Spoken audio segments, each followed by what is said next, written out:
అందరికీ నమస్కారం. ఈరోజు మనం చెప్పుకోబోయే కథ తెలివైన చిన్న కోడలు ముగింపు భాగం.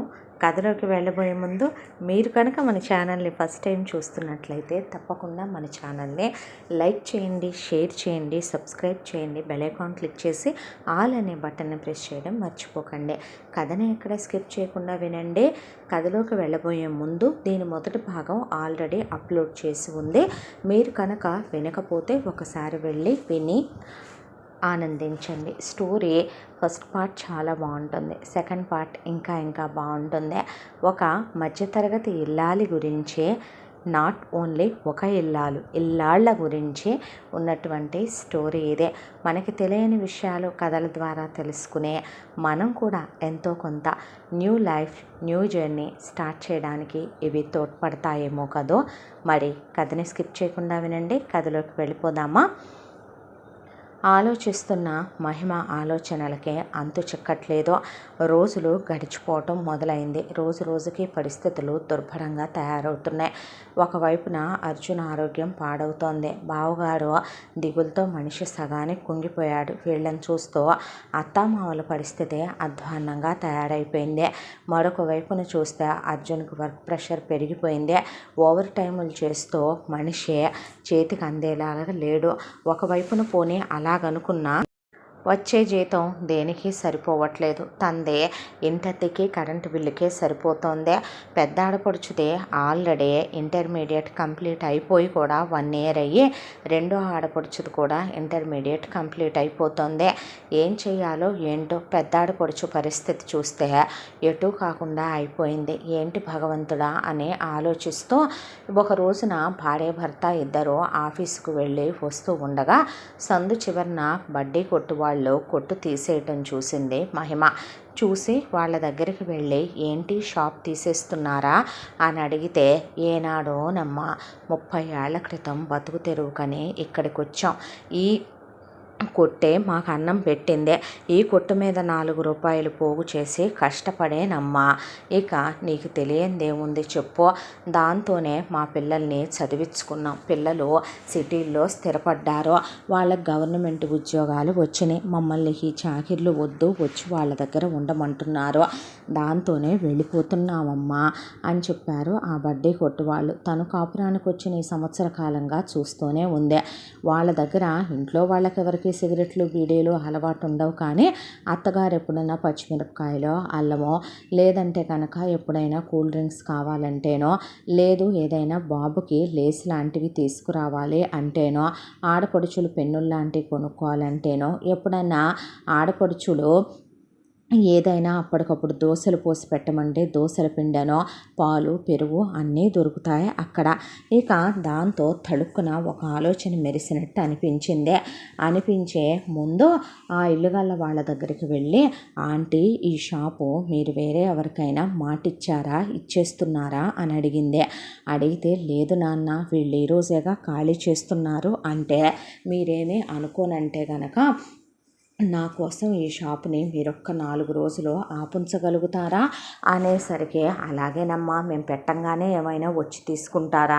నీ మాట మీద ఓ 4 రోజులు బోర్డు పెట్టను, ఏముంది దాంట్లో, అయినా దాన్ని బాగు చేయించి నేనే సున్నాలై యాన్సాలే తల్లి, 1 వారం పట్టుద్దే అంటే, థ్యాంక్స్ ఆంటీ, మాట ఇచ్చారు తప్పరుగా అని అడిగొచ్చింది మహిమ. అలాంటిదేమీ లేదంటే, ఏమైంది మహే, ఏ కొంపదీసే నువ్వేమైనా అక్కడ బడ్డీ కొట్టు నాతో పెట్టిద్దాం అనుకుంటున్నావేంటే, పార్ట్ టైం కింద మన ఫ్యామిలీని ఎత్తానికి అంటే, చెప్తాలే పద నువ్వు ముందు ఇంటికి అందే. అన్న తర్వాత ఇంటికి వచ్చాక నువ్వు ముందుట్రా అని మొగుడిని డాబా మీదకి తీసుకొచ్చిన తర్వాత ఒకసారి నువ్వు ఈ టెర్రస్ మీద నుంచి మన కాలనీ ఏరియా అంతా చూడు అంది. చూశాను అన్నాడు. ఎక్కడైనా ఈ షాపు తప్ప నీకు ఇంకో షాప్ కనపడిందా? లేదు. మనం ఎప్పుడైనా టిఫిన్ తెచ్చుకోవాలంటే ఎక్కడ తెచ్చుకుంటాం? సెంటర్కి వెళ్ళి తెచ్చుకుంటాం. పునుగులు, బజ్జీలు ఏవి కావాలన్నా ఎక్కడ తెచ్చుకుంటాం? సెంటర్కి వెళ్ళి తెచ్చుకుంటాం. సెంటర్ ఇక్కడ నుంచి ఎంత దూరం? చాలా దూరం, దాదాపు ఒక 15 లైన్స్ వెళ్ళాలి కదా. అంటే ఇక్కడ ఉన్నటువంటి ఈ 30 లైన్ల జనానికి కూడా ఒక ప్రాపర్గా ఉండేటటువంటి టిఫిన్ హోటల్ లేదు. దానికి తోడు ఇలా కూల్ డ్రింక్స్ అమ్మేవాళ్ళు కానీ, ఇలా పాల ప్యాకెట్లు పెరుగు ప్యాకెట్లు అమ్మేవాళ్ళు కానీ, ఇలా పిల్లలకి లేసులు కురుకురేలు తినుబండారాలు అమ్మేవాళ్ళు కానీ ఇక్కడ లేరు. అవునా? అవును. దానికి తోడు ఇంకో విషయం నువ్వు గమనించావా? ఏంట్రా, మన ఏరియాలో ఉన్న వాళ్ళందరూ వర్కింగ్ పీపుల్. చాలామంది చేతుల్లో ఇప్పుడు ఆఫీసుల నుంచి వస్తున్నారుగా, చూడు వాళ్ళని ఒకసారి. చూశాను. ఏమున్నాయి, అందరూ స్నాక్స్ ఏదో ఒకటి పొద్దున్నే పిల్లల కోసం బ్రేకులో అక్కడ ఉన్నటువంటి స్వీట్ షాప్లో కొనుక్కొని తెస్తారు రోజు కదా. మనము తీసుకొస్తాం కదా మన ఇంట్లో. మన ఆడపడుచులు ఇద్దరు కూడా వాళ్ళు తీసుకెళ్ళటానికి, మనం ఆఫీస్కి తీసుకెళ్ళటానికి, మన ఇంట్లో వాళ్ళు తినటానికి. అత్తయ్యకి ఒంట్లో బాగోట్లేదు కాబట్టి అక్క ఒక్కటే అయిపోద్దనే దాంతో మనము కొంతేస్తున్నాంగా, స్వీట్ అని హాట్ అని. అవును. అంటే ఏంటి, ప్రాపర్గా ఇక్కడ ఒక స్వీట్ షాప్ లేదు. దానికి తోడు ఇక్కడ చాలామంది సెంటర్లో ఉన్న షాపుల నుంచి పికిల్స్ అవి కొనుక్కొచ్చుకుంటున్నారు. ఇక్కడ లేబర్ కూడా ఉన్నారు. వాళ్ళు ఎంత వండుకున్నా కూరన్నంతో తింటే వాళ్ళకి కంప్లీట్గా ఉండదు. ప్రతి ఒక్కళ్ళు కూడా ఆ స్వీట్ షాప్ మీదే డిపెండ్ అవుతున్నారు. వాడు ఒక రకంగా చెప్పాలంటే, మొన్న నేను ఇంట్లో మామయ్య గారు వాళ్ళకి ఫ్రూట్స్ అవి తీసుకొద్దామని చెప్పి అక్కని తీసుకొని వెళితే కుళ్ళిపోయిన ఫ్రూట్స్ అన్నీ ఓ పక్క పోషించాడు ఫ్రూట్ షాప్ వాడు. ఏంటివంటే, అవి మీకు కాదులేమ్మా, మీ సందు చివరన ఉన్న స్వీట్ షాప్ అతను జ్యూసుల కోసం అని తీసుకెళ్తాడు, జ్యూస్ సెంటర్ ఉంది కదా అక్కడ అని చెప్పాడు. అంటే కల్తీ ఫ్రూట్స్ వాడు దాంట్లో షుగర్ వేసి కొట్టేసి ఏదో ఒక ఫ్లేవర్డ్ ఎసెన్స్ వేసి జనాల హెల్త్లతో ఆడుకుంటున్నాడనే కదా. దాంతోపాటు వాడు కల్తీ నూనెలతో ఆ పచ్చడి వెనిగర్లేసి పట్టేసి అమ్మేస్తున్నాడు. అవి తినటం వల్ల, ఫుడ్ కలర్స్ యూస్ చేయటం వల్ల జనాల హెల్త్లు పాడవుతున్నాయా లేదా అంది మహిమ. అవును. అయితే అన్నాడు అర్జున్. అంటే ఇప్పుడు ఆ షాప్ ఏదో మనమే తీసుకుంటే ఆ షాప్ ఎట్టు కూడా ఆవిడ క్లీన్ చేయించి రెనోవేట్ చేయించుతున్నాను అంటుంది. మనకు నచ్చినట్టుగా దాన్ని డిజైన్ చేయించుకుని మనం ఒక ఫ్రిడ్జ్ తీసుకుని అక్కడ పెడితే చక్కగా, ఇది సీజన్ కూడాను కాబట్టి మనం అన్నీ కలిపి పెడితే అంది మహిమ. అంటే ఎవరు చూసుకుంటారో, నువ్వా నేనా? ఎందుకు, అక్క చూసుకుంటుంది అంది. ఎవరో అన్నాడు. అక్క చూసుకుంటుంది. అక్క ఇంట్లో ఖాళీయే కదా అర్జున్. అంటే వదిన వల్ల ఆ పని అవుతుందా అన్నాడు. అవ్వదు అనుకుంటే ఎవరి వల్ల ఏ పని కాదు.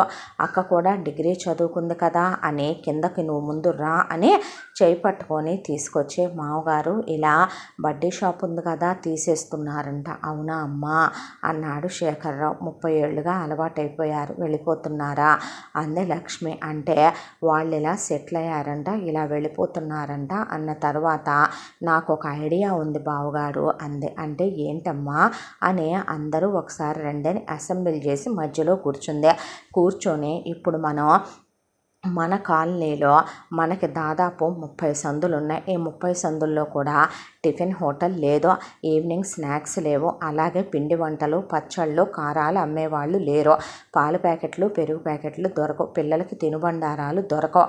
ఇక ఇలాంటివన్నీ కలిపి మనం ఒకే దగ్గర పెడితే గనక కొనుక్కెళ్ళే వాళ్ళకు కూడా ఈజీగా ఉంటుంది కదా అని చెప్పంటే, కరెక్టేనమ్మా, కానీ ఎవరు పెడుతున్నారు అక్కడ, మనమే పెడదాం మావయ్య అంది మహిమ. మనమా? అది పెట్టాలన్నా కూడా 4 రూపాయలు కావాలి అమ్మ, మన దగ్గర ఎక్కడే తల్లి. కానీ ఎవరి ఇంట్లో అంతోటి పనులు చేసేది అని అడిగితే, అత్తయ్యకి ఇప్పుడు హెల్త్ బాగానే ఉంది కాబట్టి అత్తయ్య చాలా బాగా వంట చేస్తారు, బ్రహ్మాండంగా ఉంటుంది అత్తయ్య చేతి టేస్ట్. కాబట్టి ఇక్కడి నుంచే శుభ్రంగా మనం మార్నింగు టిఫిన్లు అవన్నీ కావలసినవన్నీ వేసేసుకొని సాయంత్రం పిండ్లు అవన్నీ రెడీ చేసి పెట్టుకొని, పొద్దున పిండ్లు వేసుకుంటే సాయంత్రం పూట వాటికి కొంచెం కొంచెం పచ్చళ్ళు, కొంచెం కొంచెం మిగతావి కూల్ డ్రింక్స్ అవే ఎటు వాళ్ళు అమ్ముతారు కాబట్టి మనం బీడీలు సిగరెట్లు ఇలాంటివి కాకుండా మిగతావన్నీ పిల్లల చిప్స్ ప్యాకెట్లు అలాంటివి, ఇడ్లీ పిండి దోశ పిండి ఇంట్లో కావలసిన వాళ్ళు అవి కొనుక్కెళ్తారు కదా. పాలు పెరుగు మనం కూడా ఫ్రాంచైజ్ ఫ్రాంచైజ్ తీసుకుని మనం కూడా స్టార్ట్ చేద్దాము అంటే, దానికి డబ్బులు కావాలమ్మా ముందు. అక్క, నేను చెప్పింది నీకు అర్థమైందా? నాదేముంది, మీ బావ ఇష్టం అంటే, బావగారు ఏమంటారు? నాకేం నామూషి లేదురా, వెళ్ళమంటే నేను కూడా వెళతాను. నాకేం నామూషి, ఇంట్లో కూర్చొని నేను చేసేదేముంది అంటే, ఆ మాటకి మరి దోశలైతే అంది కావ్య. దోశలైతే అక్కడే వేసివ్వాలక్క, లైవ్ కదా అవి అంది మహిమ. నేనెటు ఇంట్లో ఖాళీగానే ఉంటున్నానుగా, నేను వస్తానులే నీతో పాటు అంది మమత. అనేసరికి ఏదైనా పని తలపెడితే అలా నలుగురు కలిసి చేసుకుందాం అనుకోవటమే వాళ్ళింట్లో ఉన్న గొప్ప విషయం. దాంతో మరి డబ్బులు అన్నాడు అర్జున్. నేను ఉద్యోగం చేయబట్టి నీ పుణ్యం అంట, చాలా కాలం అయిందే. నేను జాబ్ చేసేటప్పుడు ఇంట్లో వాళ్ళకి నా జీతం 10,000 ఎంత ఇచ్చినా దోచుకు తినే వాళ్ళకి 2,000 నా ఖర్చులకు పోను 8,000 ఇచ్చేదాన్నే. మిగతా 20,000 రూపాయలు నేను దాచుకుంటూ వచ్చేసాను. అలా నేను దాచిన డబ్బులు 2 సంవత్సరాలే నా దగ్గరే ఉన్నాయి. కాబట్టి ముందైతే కనుక కావలసిన ఎక్విప్మెంట్ తీసుకొని మనం స్టార్ట్ చేద్దాం. మన ఇంట్లో ఉన్నంతవరకు ముందు మనం వాడుకుందాం అని చెప్పింది మహిమ. ఇదేదో బాగానే ఉందని ముందు వెళ్ళి ఆ ఇల్లుగల్ల ఆవిడతో మాట్లాడి, ఆవిడ కట్టించేటప్పుడు పాతవన్నీ కూడా ఎప్పుడో 30 సంవత్సరాల క్రితం నుంచి ఉన్నాయి కాబట్టి కొంచెం మాకు ఇలా అలమరల్లా కావాలనే, దానికి తోడు ఇలా మాకు లోపల పెట్టే వాటిల్లో కొంచెం వెడల్పాటి బండల్లా ఉండాలని, పెద్ద సింక్ ఉండాలని అవన్నీ చెప్పి, దాంతోపాటు ఒక పెద్ద ఫ్రిడ్జ్ తీసుకొచ్చి ఐస్ క్రీములు, కూల్ డ్రింకులు, ఇక పాల వాళ్ళతో మాట్లాడి వాళ్ళ ఏరియాకి పాల వ్యాన్ వచ్చేలాగా, ఇక ఇన్ని పాల టబ్బులు, ఇన్ని పెరుగు టబ్బులు వెళ్తూ వెళ్తూ ఆ బడ్డీ కొట్టు వాళ్ళు చెప్పారు, ఇన్ని వెళ్తాయమ్మా అనే. దాంతో వీళ్ళకి కొత్తగా పెడుతున్నారు, ఇక్కడ మీరు తీసుకోండి అని కూడా వాళ్ళు చెప్పి వెళ్ళారు. పిల్లల కోసం లేసులు, కురుకురేలు వాళ్ళే వచ్చి షాపుకి వేసి వెళ్తారమ్మా అని చెప్పిన తర్వాత, వీళ్ళు కొత్తగా అక్కడ లాంచ్ చేసింది ఏంటంటే టిఫిన్ సెంటర్లు. మార్నింగ్ వచ్చేసే ఇడ్లీ, ఉప్మా, దోశ, పూరి, పునుగు, మైసూర్ బోండా, దాంతోపాటు చక్కగా ఇక మధ్యాహ్నం అయితే చపాతి, దాంతోపాటు వెజిటబుల్ పులావు, సాయంకాలం అయితే కనుక పునుగు, బజ్జీ, వడ, అలా ఈవినింగ్ స్నాక్స్. అవి కాకుండా అత్తగారు ఇంట్లో నుంచే పచ్చళ్ళు పట్టి పంపితే చిన్న చిన్న వాటికి పచ్చళ్ళు పెట్టి, ఇక మెల్లగా 1/2 కేజీలు, 1/2 కేజీలు, కేజీలేమో డబ్బాలు. అవి కాకుండానేమో ఒకవైపున 100 గ్రాముల పచ్చడి కావాలన్నా కూడా తూకానికి వేసి ఇచ్చేలాగా, క్వాలిటీ మిస్ అవ్వకుండా నీతి నిజాయితీతో వ్యాపారం చేయాలని అవి. దాంతోపాటు జున్ను పౌడర్ తీసుకొచ్చి జున్ను ప్రిపేర్ చేసి దాన్ని అమ్మటం. ఇక పొడులని రసం పొడి, సాంబార్ పొడి, ధనియాల పొడి, జీలకర్ర పొడి, అవి అవి అవి అని పెడితే బాగా వెళ్ళటం మొదలైతే మధ్యలో కావ్యకి ఏలోక జ్ఞానం తెలియదు కాబట్టి మమత వెళ్ళే చాకిరి సగం మీదేసుకొని మమత చేసుకొచ్చేదే. మామగారు మధ్యలో వెళ్ళి కాసేపు గల్లాపెట్టి దగ్గర ఆయన కూర్చొని, కాసేపు కిరణ్ కూర్చొని వచ్చేవాళ్ళు. పొట్లాలు కట్టడానికి, పనులు చేయటానికి ఎప్పుడు ఎవరు నామూషి అనుకునేవాళ్ళు కాదు. అత్తగారి దగ్గర సాయం చేస్తూ ఇంట్లో మహిమ, అర్జున్ ఉండిపోయేవాళ్ళు. ఇలా కొంతలో కొంత పెట్టిన వేళ విశేషమో మామగారి పేరు మీద పెట్టడమో ఏమో కానీ మొత్తానికి టిఫిన్ సెంటర్ అయితే కనుక క్లిక్ అయిందే. దాంతోపాటు పాల ప్యాకెట్లు, పెరుగు ప్యాకెట్లు ఇవన్నీ కూడా హోమ్ డెలివరీలు కావాలని అడగటంతో ఒక చిన్న బుడ్డోడిని పెట్టుకొని వాడితో పొద్దున్నే పంపించేసేవాళ్ళు. ఆల్ టైం ఎప్పుడు కావాలన్నా కూడా అన్నీ అవైలబుల్గా ఉండేటట్టుగా చూసుకోమని చెప్తే కిరణ్ చాలా వరకు కూడా సరుకు ఎక్కడికక్కడికి రాసుకొని ఫోన్లు చేసి తెప్పించే షాపు కళకళలాడుతూ ఉండేది. ఎప్పుడు చూసినా జనం వీళ్ళ టేస్ట్కి అలవాటు పడ్డారు. దట్టు క్వాలిటీగా ఉంటాం, హోమ్ ఫుడ్ లాగా ఉంటాం. ఇక్కడ తిన్నవి నిలవున్న నూనెల్లో కాకపోవటం, గుండెల్లో మంట రాకపోవటం, గ్యాస్ట్రిక్ ట్రబుల్స్ రాకపోవటం, వండేవి హెల్తీగా వండటం, ఈవినింగ్ పూట కూడా చక్కగా హెల్తీగా టిఫిన్ పెట్టడం, ఇంకా జనాలు భోజనం కూడా పెట్టొచ్చు కదా మా కోసం అని చెప్పి అంటంతో ఈ ఐడియా ఏదో బాగుంది అనిపించింది మహిమకి. దాంతో అక్కడ చాలామంది కూడా బ్యాచులర్స్, కాలేజ్ స్టూడెంట్స్, ఆఫీసులకు వెళ్ళే పిల్లలు, ఎక్కడెక్కడి నుంచి వచ్చిన వాళ్ళు రెంట్ తక్కువని ఇక్కడ ఉన్న అపార్ట్మెంటుల్లో ఇళ్ళు తీసుకొని ఉంటూ వెళ్తున్న వాళ్ళే. డబ్బా వాళ్ళ కాన్సెప్ట్ కూడా స్టార్ట్ చేశారు. దాంతో ఏంటంటే వాళ్ళనే చక్కగా క్యారియర్లు తెచ్చి ఇచ్చేసేయమని చెప్పి, మార్నింగ్కి ఈవినింగ్కి వాళ్ళ నేమ్స్ వేయించుకురమ్మని చెప్పి, దాంట్లో హోమ్ ఫుడ్ బ్రేక్ఫాస్ట్ మార్నింగ్ ఇక్కడ చేసేసి లేదా పార్సిల్ చేయించి చేయించేసుకొని దాంతోపాటు మంత్లీ టికెట్లు పెట్టేసి వాళ్ళకి పొద్దున పూట అలాగే సాయంకాలం వాళ్ళకి లంచ్లు డిన్నర్లు వెళ్ళిపోయేవి. ఇదేదో బాగానే ఉంది అనుకుంటూ ఉండగా జనాలు మాకు అబ్రాడ్ కోసం పికిల్స్ పార్సిల్స్ కావాలని, దాంతోపాటు మరి కొంతమంది మా పిల్లలకి పిండి వంటలకి సారెలుగా కావాలని అడగటంతో అత్తగారి చేత తన భర్త దగ్గరుండి ఇక అవన్నీ ప్రిపేర్ చేయించి పంపిస్తూ ఉండేవాళ్ళు. కొంతమంది ఫోన్లు చేసి ఆర్డర్లు ఇస్తే అవి ఆ వేలో వెళ్ళటం మొదలుపెట్టి వాట్సాప్లు, ఇన్స్టాగ్రాములు, మెల్లగా ఒక యూట్యూబ్ ఛానల్ స్టార్ట్ చేసి అందులోనూ అలా షేర్ చేయటం మొదలుపెట్టారు. దాంతో కష్టపడేవాడికి ప్రపంచంలో జనాలేమీ గొడ్డుపోలేదని, జనాలు కూడా మనం మంచిగా నీతిగా నిజాయితీగా ఉంటే దాన్ని మించిన గుడ్ విల్ ఏమీ ఉండదని, మనం హెల్దీగా ఎప్పుడైతే వాళ్ళకి ఇస్తామో ₹1 అటు ఇటు అయినా కూడా వాళ్ళు కూడా మన దగ్గరే కొనటానికి ఆసక్తి చూపిస్తారనటానికి నిదర్శనం అన్నట్టు బిజినెస్ సాగటం మొదలైందే. ఇక ఆ తర్వాత మామగారు ఒకరోజు అటు ఇటు వెళుతుంటే మహిమ హోటల్ దగ్గరికి బజ్జీలు క్యాన్లో పెట్టుకొని తీసుకెళ్తుందల్లా, నమస్తే మాస్టారు, మీ దగ్గర చదువుకున్నట్టు మాత్రం చదువు లేదండి, ట్యూషన్లో ఎక్కడ చేర్చినా కూడా అన్నమాట మహిమ విందే. వినేసరికి మహిమకి ఒక ఆలోచన వచ్చిందే. పెద్ద ఆడపడుచు రెండో ఆడపడుచు ఖాళీగా ఉంటున్నారు, వీళ్ళని ముందు తీసుకెళ్ళి కాలేజీల్లో వెయ్యాలి అని చెప్పి ఇంజనీరింగే చేయించాలి ఎలాగైనా కూడాను.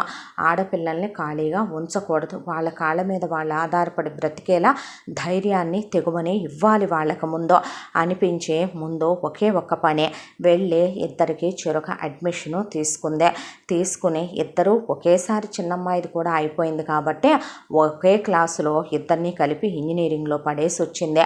ఆ తర్వాత ఇప్పుడు వాళ్ళు ఇంజనీరింగ్ చదువుతున్న స్టూడెంట్స్, అదొక కిరీటం వాళ్ళ తల మీదకి వచ్చింది. ఆ తర్వాత కూర్చోబెట్టి మాట్లాడింది. నాన్నగారు పెట్టిన ట్యూషన్ను మీరు ఎందుకురా ఆపేయటం, మీ చిన్నప్పుడు మీరు పుట్టక ముందు నుంచి ఆయన చెప్తున్న ట్యూషన్ అంటే మీకు ఐడియా ఉన్నదే కదా, మీ ఇద్దరూ కూడా ఎంతో కొంత ఖాళీగా ఉండకుండా ఈవినింగ్స్ చెప్పొచ్చు కదరా, మీరు కాలేజ్ నుంచి వచ్చేసరికి 6 to 9 చెప్తే చక్కగా పిల్లలందరూ కూడాను హోంవర్క్స్ క్లాస్ వర్క్స్ చేసుకుంటారు, మామగారికి కూడా కాలక్షేపం అవుతుంది, మీకు తోడు కూర్చుంటారుగా అమ్మ అని అంటే అలాగే చెప్తాం వదినా అన్నారు. అమ్మయ్య అనుకుని ఒక ఫ్లెక్స్ వేయించుకొచ్చి పాత వాళ్ళందరికీ కూడా ఇక నలుగురిని అలా హోటల్ దగ్గర చెప్తే చాలు మళ్ళీ మాస్టర్ వాళ్ళ ఇంట్లో ట్యూషన్ పెట్టారనే పాటికి జనం ఇదివరకు వచ్చిన దాని మీద డబల్ వచ్చారు. ఆ ఇల్లు కొనుక్కున్న వాళ్ళు కూడా పర్లేదమ్మా, మీరు దెబ్బతిని మాకు అమ్ముకున్నారు, మీరు బాగుండాలని మేము అనుకుంటున్నాం, పెట్టుకోండి అమ్మా టెర్రస్ మీదే అంటే టెర్రస్ మీద ఎదర వర్షం పడ్డప్పుడు వసారాలు సర్దేసి పిల్లలకి ట్యూషన్ స్టార్ట్ చేశారు. శేఖర్ రావు కూర్చుని పిల్లలకి అలా ఇలా అని ఆయన గైడెన్స్ ఇస్తూ ఉంటే అలా ఒకవైపున ట్యూషన్ సాగటం మొదలైందే. కాస్తలో కాస్త ఊపిరి తీసుకోవటం మొదలుపెట్టింది మహిమ. ₹4 కనిపించడం మొదలుపెట్టాయి. కాస్త కుటుంబం ప్రశాంతపడే నిలకడగా అలా సజావుగా సాగిపోతోంది. చిన్నాడు పొడుచులిద్దరూ కాలేజీకి వెళ్ళొస్తున్నారు. అత్తగారు పిండి వంటల పనుల్లో కాస్త తామందరూ సాయం చేయబట్టి ఆవిడ కొలతలు అవి చెప్తే చాలా వరకు ఆవిడని కూర్చోబెట్టి పనులన్నీ వీళ్ళు అందుకొని చేసుకుంటూ వెళ్తూ ఆవిడ సాయంతో ఒకవైపున పిండి వంటలు పచ్చళ్ళు కాస్త అవి ఊపందుకున్నాయి. మామగారు ఆడపడుచులు కలిసి ట్యూషన్ చెప్తున్నారు. పెద్ద ఆడపడుచు అలాగే తోడుకోడలు కలిసి హోటలు పై ఎత్తున బావగారు చూసుకోవటంతో అది సాగిపోతోంది. భర్త తను ఉద్యోగానికి వెళ్ళొస్తున్నారు. ఎటొచ్చే బావగారి వైపు చూస్తే మనసు చాలా బాధ అనిపించింది. బాబు స్కూల్కి వెళ్ళే టైం అయిందే. వెళ్ళి పిల్లాడికి ముందు అడ్మిషన్ తీసుకుని పిల్లాడిని కిండర్ గార్డెన్లో జాయిన్ చేశారు అర్జున్, మహిమ. పిల్లాడు చక్కగా వ్యాన్లో వెళ్ళి వస్తున్నాడు స్కూల్కి. అంతవరకు కాస్త కుదుట పడ్డారు. ఈలోపు కిరణ్ గురించి ఆలోచిస్తేనే మనసంతా దిగులైపోయింది. ఇంట్లో కష్టపడాల్సిన మగాళ్ళు అలా ఏదో ఒకటి చేస్తూ అవమానంగా భావించకుండా వెళ్ళిపోతున్నారంటే వాళ్ళు కాయ కష్టానికి సిగ్గుపడే మనుషులు కాదు. తన భర్త అయినా సరే ఎంత పని చేస్తున్నాడో ఆఫీస్లో తన భర్తకు రావాల్సిన ప్రమోషను వేరే వాళ్ళకి ఇచ్చేశాడు మేనేజర్ గాడు. ఐటీలు అంటేనే అసహ్యం వేసే స్థాయికి దిగజారిపోయినాయి ఒకవైపున ఉద్యోగాలు. మనసంతా అల్లకల్లోలంగా అదో మాదిరిగా తయారైపోయింది. కష్టానికి తగినటువంటి ఫలితం రానప్పుడు ఎవరికైనా బాధగానే ఉంటుంది. పొద్దున్నుంచి సాయంత్రం దాకా కష్టపడ్డప్పుడు దానికో ఫలితం గుర్తింపు ఆశించడం మనిషి తప్పు కాదేమో. పడి పడి చేసే తన భర్తకి ఏ విలువ లేదా ఆఫీసులో ఎందుకు అంత కొట్టుకొని చెయ్యాలి? తన జీతము పెరిగేది లేదు, చచ్చేది లేదు. దాంతో ఒక ఆలోచన ఆలోచించిందే. ముందు బ్యాంక్ దగ్గరికి వెళ్ళి తన ఉద్యోగం మీద ఎంత లోన్ వస్తుందని అడిగింది. బ్యాంక్ మేనేజర్ని చెప్పాడు. చెప్తే ఇదేదో బాగుందనిపించింది. దాంతో లోన్కి అప్లై చేసింది. లోన్ అమౌంట్ వచ్చింది. లోన్ అమౌంట్ రాగానే బావగారిని భర్తని పిలిచి నువ్వు ఉద్యోగం మానే అర్జున్ అంది. మానేసి ఏం చెయ్యనురా అన్నాడు. పర్వాలేదు, ఇప్పుడు హోటల్ సాగుతోంది. దానికి తోడు మామయ్య గారు వాళ్ళు చెప్తున్న ట్యూషన్ డబ్బులతో ఇల్లు అయితే జరిగిపోద్ది. నేను ఇలా లోన్ పెట్టి కొంత అమౌంట్ తీసుకొచ్చాను. బావగారు నువ్వు ఖాళీగా ఉండొద్దు. ఇక్కడ పలానా ఏరియాలో సూపర్ మార్కెట్ కోసం అని చెప్పి వాళ్ళు ఆల్రెడీ కట్టించి ఉంచినటువంటి ఒక సూపర్ మార్కెట్ని వాళ్ళు అద్దెకిస్తామని టూలెట్ బోర్డు పెట్టించారు. నేను చూశాను. బావగారు నువ్వు కలిసి అక్కడ సూపర్ మార్కెట్ స్టార్ట్ చేయండి. పర్వాలేదు, 1 సంవత్సరం పాటు లాభాలు ఆశించకుండానే మనం క్వాలిటీ సరుకులు ఇద్దాం. హోల్సేల్లో అన్ని పల్లెటూళ్ళకి వెళ్ళి కొనుక్కొద్దాం. క్వాలిటీ అయినవి దొరికితే దానికి తోడు చాలా వరకు ఎరువులు తక్కువగా వాడేవి, కల్తీ లేనివే దొరుకుతాయి మనకి. రైతుల దగ్గర నుంచి కొనుగోలు చేస్తే వాళ్ళకి ₹1 ఇచ్చిన వాళ్ళం అవుతాం. దాంతోపాటు బావగారిని అక్కడ ఉన్నటువంటి మన సూపర్ మార్కెట్లో ఆఫ్లైను, దాంతోపాటు బావగారిని అక్కడ ప్యాకింగులు అవి చూసుకోమని చెప్పు. పై ఎత్తున మేము హెల్ప్ చేస్తాము. ఇక నీకెటు మాటలతో బూర్లు ఉండటం వచ్చు కాబట్టి హోమ్ డెలివరీలు మాత్రం నువ్వు చూసుకోరా బాబు అని చెప్పింది మహిమ. అలాంటి వాటికి బావగారిని పంపించకు. ఎవడైనా ఏదైనా అన్నాడనుకో తప్పుని సహించే అలవాటు లేదు బావగారికే అని చెప్పింది మహిమ. చెప్పిన తర్వాత సరేననే అర్జున్ జాబ్ మానేశాడు. మానేసిన తర్వాత మహిమ ఇచ్చిన డబ్బులతో సూపర్ మార్కెట్ మొదలుపెట్టారు. మొదలుపెట్టి కిరణ్ ఒకవైపున సూపర్ మార్కెట్లో ఆఫ్లైను తను చూసుకుంటుంటే వచ్చిన వాళ్ళే బిల్లింగ్ సెక్షన్స్, సరుకులు, అక్కడ పనిచేసే వాళ్ళ గురించే. ఇక దాంట్లోనే అత్తగారి చేత ఒక జోనల్లో మహిమ పచ్చళ్ళు, కారప్పొళ్ళు, రసం పొళ్ళు, సాంబార్ పొళ్ళు వాళ్ళింట్లో తయారు చేసిన హోమ్ మేడ్ అన్నీ కూడా ఒక సైడ్న పిండి వంటలతో సహా పెట్టి అవి కూడా వెళ్ళే విధంగా అందులో కలిపేయించింది. కల్తీ లేని సరుకులు మనుషుల్ని పెట్టి బాగు చేయించి చక్కగా నీట్గా ప్యాకింగులు చేయించి పాంప్లెట్లు వేయించి పంచారు. ఫ్లెక్సీలు కట్టారు. దాంతో జనాలు ఇవాళ చాలా వరకు బయటికి వెళ్ళి తెచ్చుకునే టైములు లేని వాళ్ళే, వర్కింగ్ పీపులే ఉన్నారు కాబట్టి ఆర్డర్ చేస్తే అర్జున్ వెళ్ళి హోమ్ డెలివరీలు ఇచ్చొచ్చేవాడు. కష్టపడి పనిచేయటాన్ని ఎప్పుడూ తప్పుగా అనుకునేవాడు కాదు అర్జున్. ఇక ఒకవైపున హోమ్ డెలివరీలు ఇవ్వటానికని అర్జున్ వెళ్ళినప్పుడు వీళ్ళ డబ్బా వాళ్ళ విషయాల గురించే, ఇలా టిఫిన్లు అవి ఇక్కడ అమ్ముతారని, పాల ప్యాకెట్లు కావాలంటే హోమ్ డెలివరీలు వేస్తామని, అవి కూడా చిన్న పాంప్లెట్ లాగా వేయించి పిల్లలకి ట్యూషన్లు చెప్తామని ఆ పాంప్లెట్లు కూడా అందులో వేయించేది మహిమ. దాంతో అలా కొంత బిజినెస్ పెరిగింది.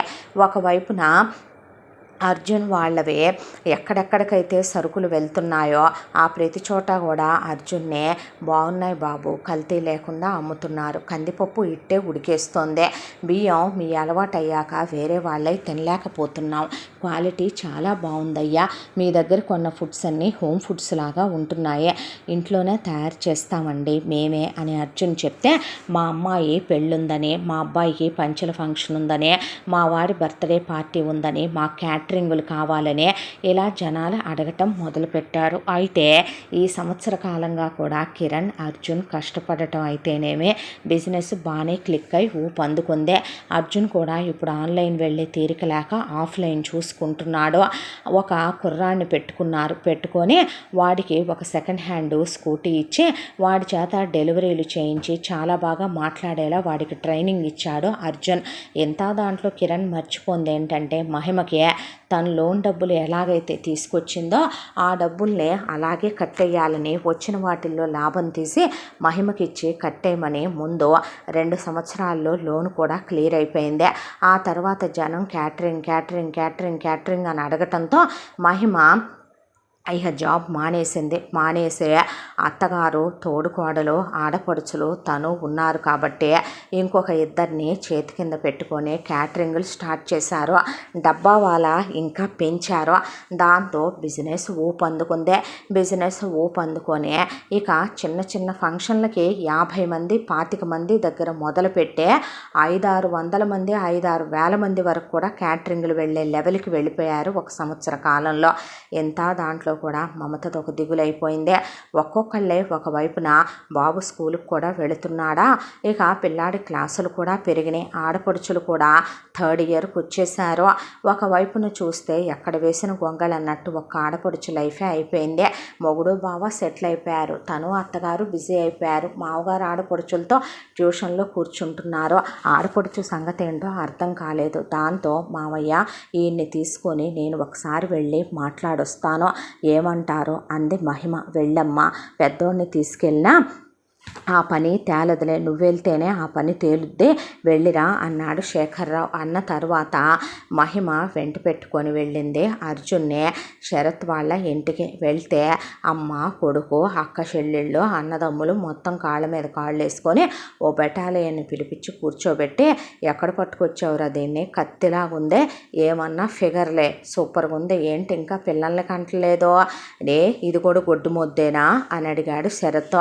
అడిగిన తర్వాత ఎంతకాలంగా దానికి మొగుడు గుర్తు రాలేదా, మగాడు అవసరం రాలేదా, లేదంటే గనక ఎటు వ్యాపారాలు పెట్టారంటలేరా, కాసేపు సూపర్ మార్కెట్కి వెళ్తే అక్కడ సేల్స్ మెన్లు ఉండరా ఏంది కక్కుర్తి పట్టడానికి, హోటల్ దగ్గరికి ఎంతమంది మగాళ్ళు రారంటావు, ట్యూషన్ వంకతో పిల్లల్ని తీసుకెళ్ళటానికి ఎంతమంది రారు, మగాడు అవసరానికి ఏముంది, టయానికి కడుపు నింపే అమ్మా నాన్నలు ఉన్నారు, ఇక టయానికి ఆ సుఖాన్ని అందించే వాళ్ళే ఉండరంటారా అని శరత్ వాళ్ళ అమ్మా నాన్న మాట్లాడితే, మీరు ఎంత దిగజారిపోయి మాట్లాడినా ఎంత హీనంగా మాట్లాడినా మావాడికి మేము మాత్రం వచ్చింది ఒక్కటే, మా ఇంటి ఆడపిల్లనే, తప్పో ఒప్పో లాభమో నష్టమో సుఖమో దుఃఖమో మా మామయ్య మిమ్మల్ని నమ్మారు, మేమేమి ఒట్టి చేతులతో మా ఆడపడుచుని మీ ఇంటికి పంపలేదు, మీ అబ్బాయికి ఆ రోజు గవర్నమెంట్ ఉద్యోగం అని మీరు ఆ రోజు అడిగిన కట్నం ప్రకారం ఆయన ఏమీ తక్కువ చేయకుండా 15 లక్షలు ఇచ్చారు.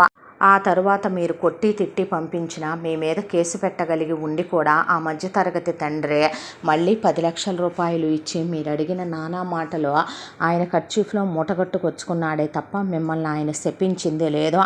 మీకు ఆడపిల్లలున్నారు. ఒక ఆడదాని కష్టం గురించి తెలియని మనుషులు కాదు మీరు. కష్టం మీ ఇంటి వరకు వస్తే మీకు ఆ బాధ ఎలా ఉంటుందో తెలుస్తుంది. మాకు మాత్రం పెళ్ళైన ఆడపిల్లని ఇంట్లో ఉంచుకోవటం సంతోషమా చెప్పండి. పచ్చగా భర్తతో కాపురం చేస్తూ బిడ్డ పాపలతో చల్లగా ఉండాలనే కదా అనుకుంటారో. మేము తలుచుకుంటే కేసు పెట్టడం మాకు కూడా ఎంతోసేపు పట్టదు, కానీ మేము కాపురాలు నిలబెట్టాలనుకుంటున్నాం, కాపురం కూలదొయ్యాలనుకోవట్లేదు అంటే, ఉసే ఇన్ని నీతులు చెప్పడానికి నువ్వు నీ మొగుడు వచ్చారు కాబట్టి ఒకటే, అది నేను దేంతో తిరిగితే దానికి ఎందుకే అని అడిగాడు శరత్. మాటలు మర్యాదగా రానివ్వకపోతే పళ్ళు రాలిపోతాయి.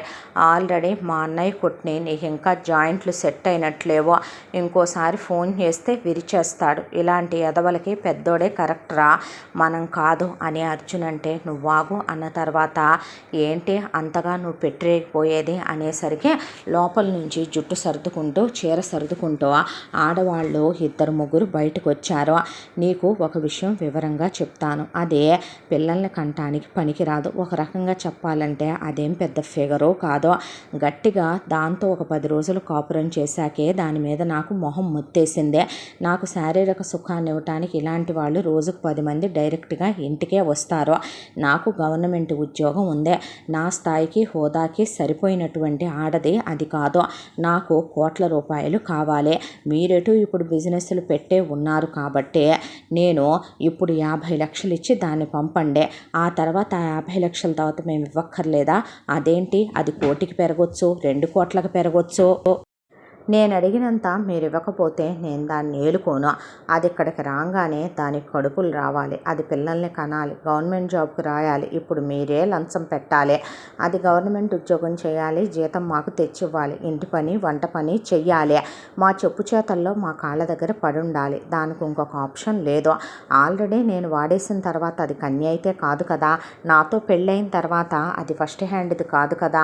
మీరు ఎవరి దగ్గరికి వెళ్తే మాత్రం మేము గవర్నమెంట్ ఆఫీసర్లం, మమ్మల్ని ఎవడు ఏమీ చేయగలిగింది లేదు, దిక్కున్న చోట చెప్పుకోవాల్సిందే. మీరు ఓపెన్గా ఒక విషయం చెప్తాను, మర్యాదగా దాన్ని కాపురానికి పంపించాలి అంటే అది సిగ్గు విడిచి నాతో నేను చెప్పినట్టు వినాలి, నా చెప్పు చేతల్లో ఉండాలి.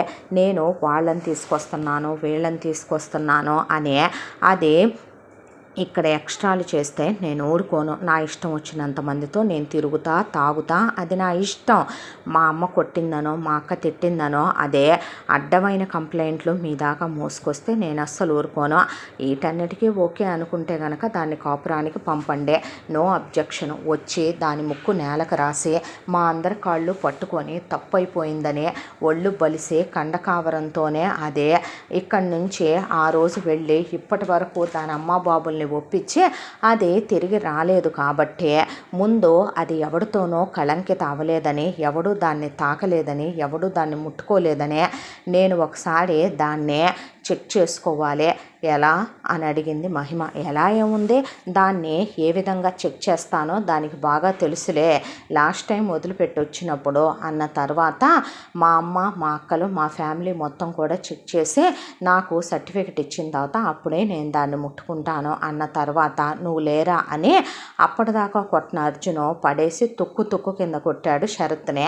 కొట్టేసరికి మహిమ కొడతన్నా మెదలకుండా నుంచొని అయిపోయిన తర్వాత ఊరుకో పద వెళదాం మనం అని చెప్పి తీసుకొని వచ్చింది. ఇంటికి తీసుకొని వచ్చిన తర్వాత మమతతో వాడు ఇలా మాట్లాడాడు, అసలు ఏం జరిగింది వదిన అని అడిగింది మహిమ. అప్పటి వరకు కూడా గుండెల్లో దాచుకున్న అన్ని సంవత్సరాల దుఃఖం కట్టలు తెంచుకొని ఒక్కసారిగా మహిమను పట్టుకొని వెక్కి వెక్కి ఏడుస్తూ వీళ్ళ వరకు వీళ్ళు పెళ్లి సంబంధం చూసామన్నారు, పెళ్లి చేశామన్నారు. మొదటి రాత్రి రోజు మొదలైంది నా నరకం. అందరు మగాళ్ళు ఒకేలా ఉండరు అందే అమ్మ. ఆ తర్వాత అడ్జస్ట్ అయిపోవాలేమో, నేనే నాకు తెలియకపోవటం వల్ల అలా ఉంటుందేమో అని బ్లీడింగ్. ఆ బ్లీడింగ్ తర్వాత నన్ను నరకాలు పెట్టడం, నా మీద పడే నన్ను కొరకటం, సిగరెట్లతో కాల్చటం, హింసలు పెట్టడం, నోట్లో మందు తాగమని పొయ్యాలనుకోవటం, ఇక నా ముందే వేసల్ని తీసుకొచ్చి కులకటం. తట్టుకోలేకపోయాను. పిల్లల్ని కనకూడదనుకున్నాను. వాళ్ళమ్మ నానా మాటలు, ఒకవైపున వాళ్ళ అక్కల మొగుళ్ళ వెకిలి చూపులు, వాడన్న వెకిలి చూపులు, వాడి నాన్న వెనకమాల వంట పని చేసుకుంటుంటే వచ్చి కౌగిలిచ్చుకుంటాడు, ఎక్కడ పడితే అక్కడ పట్టుకుంటాడు. అవన్నీ వాళ్ళకి తప్పులేమీ కాదు. ఇక వాడి విషయానికి వస్తే లంచాల మీద లంచాలు తింటూ కోట్లు గణించారు. ఇంట్లో పని మనిషిగా నేనుండాలి, దానికి తోడు నేను ఉద్యోగం చేసే జీతాలు తెచ్చివ్వాలి. ఏదైనా అన్యాయం అరాచకం జరిగితే మొత్తం నా మీద తోసేసి నన్ను జైల్లో పంపించే వాళ్ళు సైడ్ అయిపోతారు. వాళ్ళ విషయం ఓపెన్గానే చెప్పుకున్నారు కూడాను. నాకు పిల్లలు పుడితే ఆ పిల్లల్ని అడ్డం పెట్టి నన్ను తొక్కేయాలనుకుంటున్నారని నాకు అర్థమైందే. దాంతోనే పిల్లల్ని కనలేదు. సెక్షువల్ హెరాస్మెంట్, టార్చరు, నరకం ఎప్పటికీ కూడా విరిగిపోయిన ఎముకలే గుర్తు. వాడు నన్ను ఎన్ని నరకాలు పెట్టాడో అని అట్లా మమత మాట్లాడుతూ ఉన్నంతలోనే శరత్ వాళ్ళ ఫ్యామిలీ ఇంటికి వచ్చారు. వచ్చే మమతనే మర్యాదగా దీన్ని ఇందాక ఏంట్రా నన్ను కొట్టొచ్చావు, దీన్ని ఇప్పుడు నేను కాపురానికి తీసుకెళ్తాను అనుకుంటున్నావా అని మమతను పడేసి శరత్ వాళ్ళ ఫ్యామిలీ కొడుతుంటే అక్కడ కిరణ్ సూపర్ మార్కెట్లో ఉన్నోడికి తెలిసి వచ్చి అర్జున్ కిరణ్ కలిసే ఎదురు తిరిగి వాళ్ళని కొడుతూ ఉండగా పోలీసులకు ఫోన్ చేసి కేసు పెట్టి వీళ్ళని లాగేశారు. ముందు అర్జున్ని కిరణ్ని కావ్య మహిమ కలిసే లాగేసిన తర్వాత పోలీసులు వచ్చి వాళ్ళ ఫ్యామిలీని అదుపులో తీసుకుంటే ఏమ్మా కేసు పెడతావా, కాంప్రమైజ్కి వస్తారా అని అడిగితే నేను ఈ రాక్షసుడితో కాపురం చేయలేనని మమత కేసు ఫైల్ చేయించిందే. ఫ్యామిలీ మొత్తం రెడ్ హ్యాండెడ్గా దొరికి జైల్లోకి వెళ్ళారు.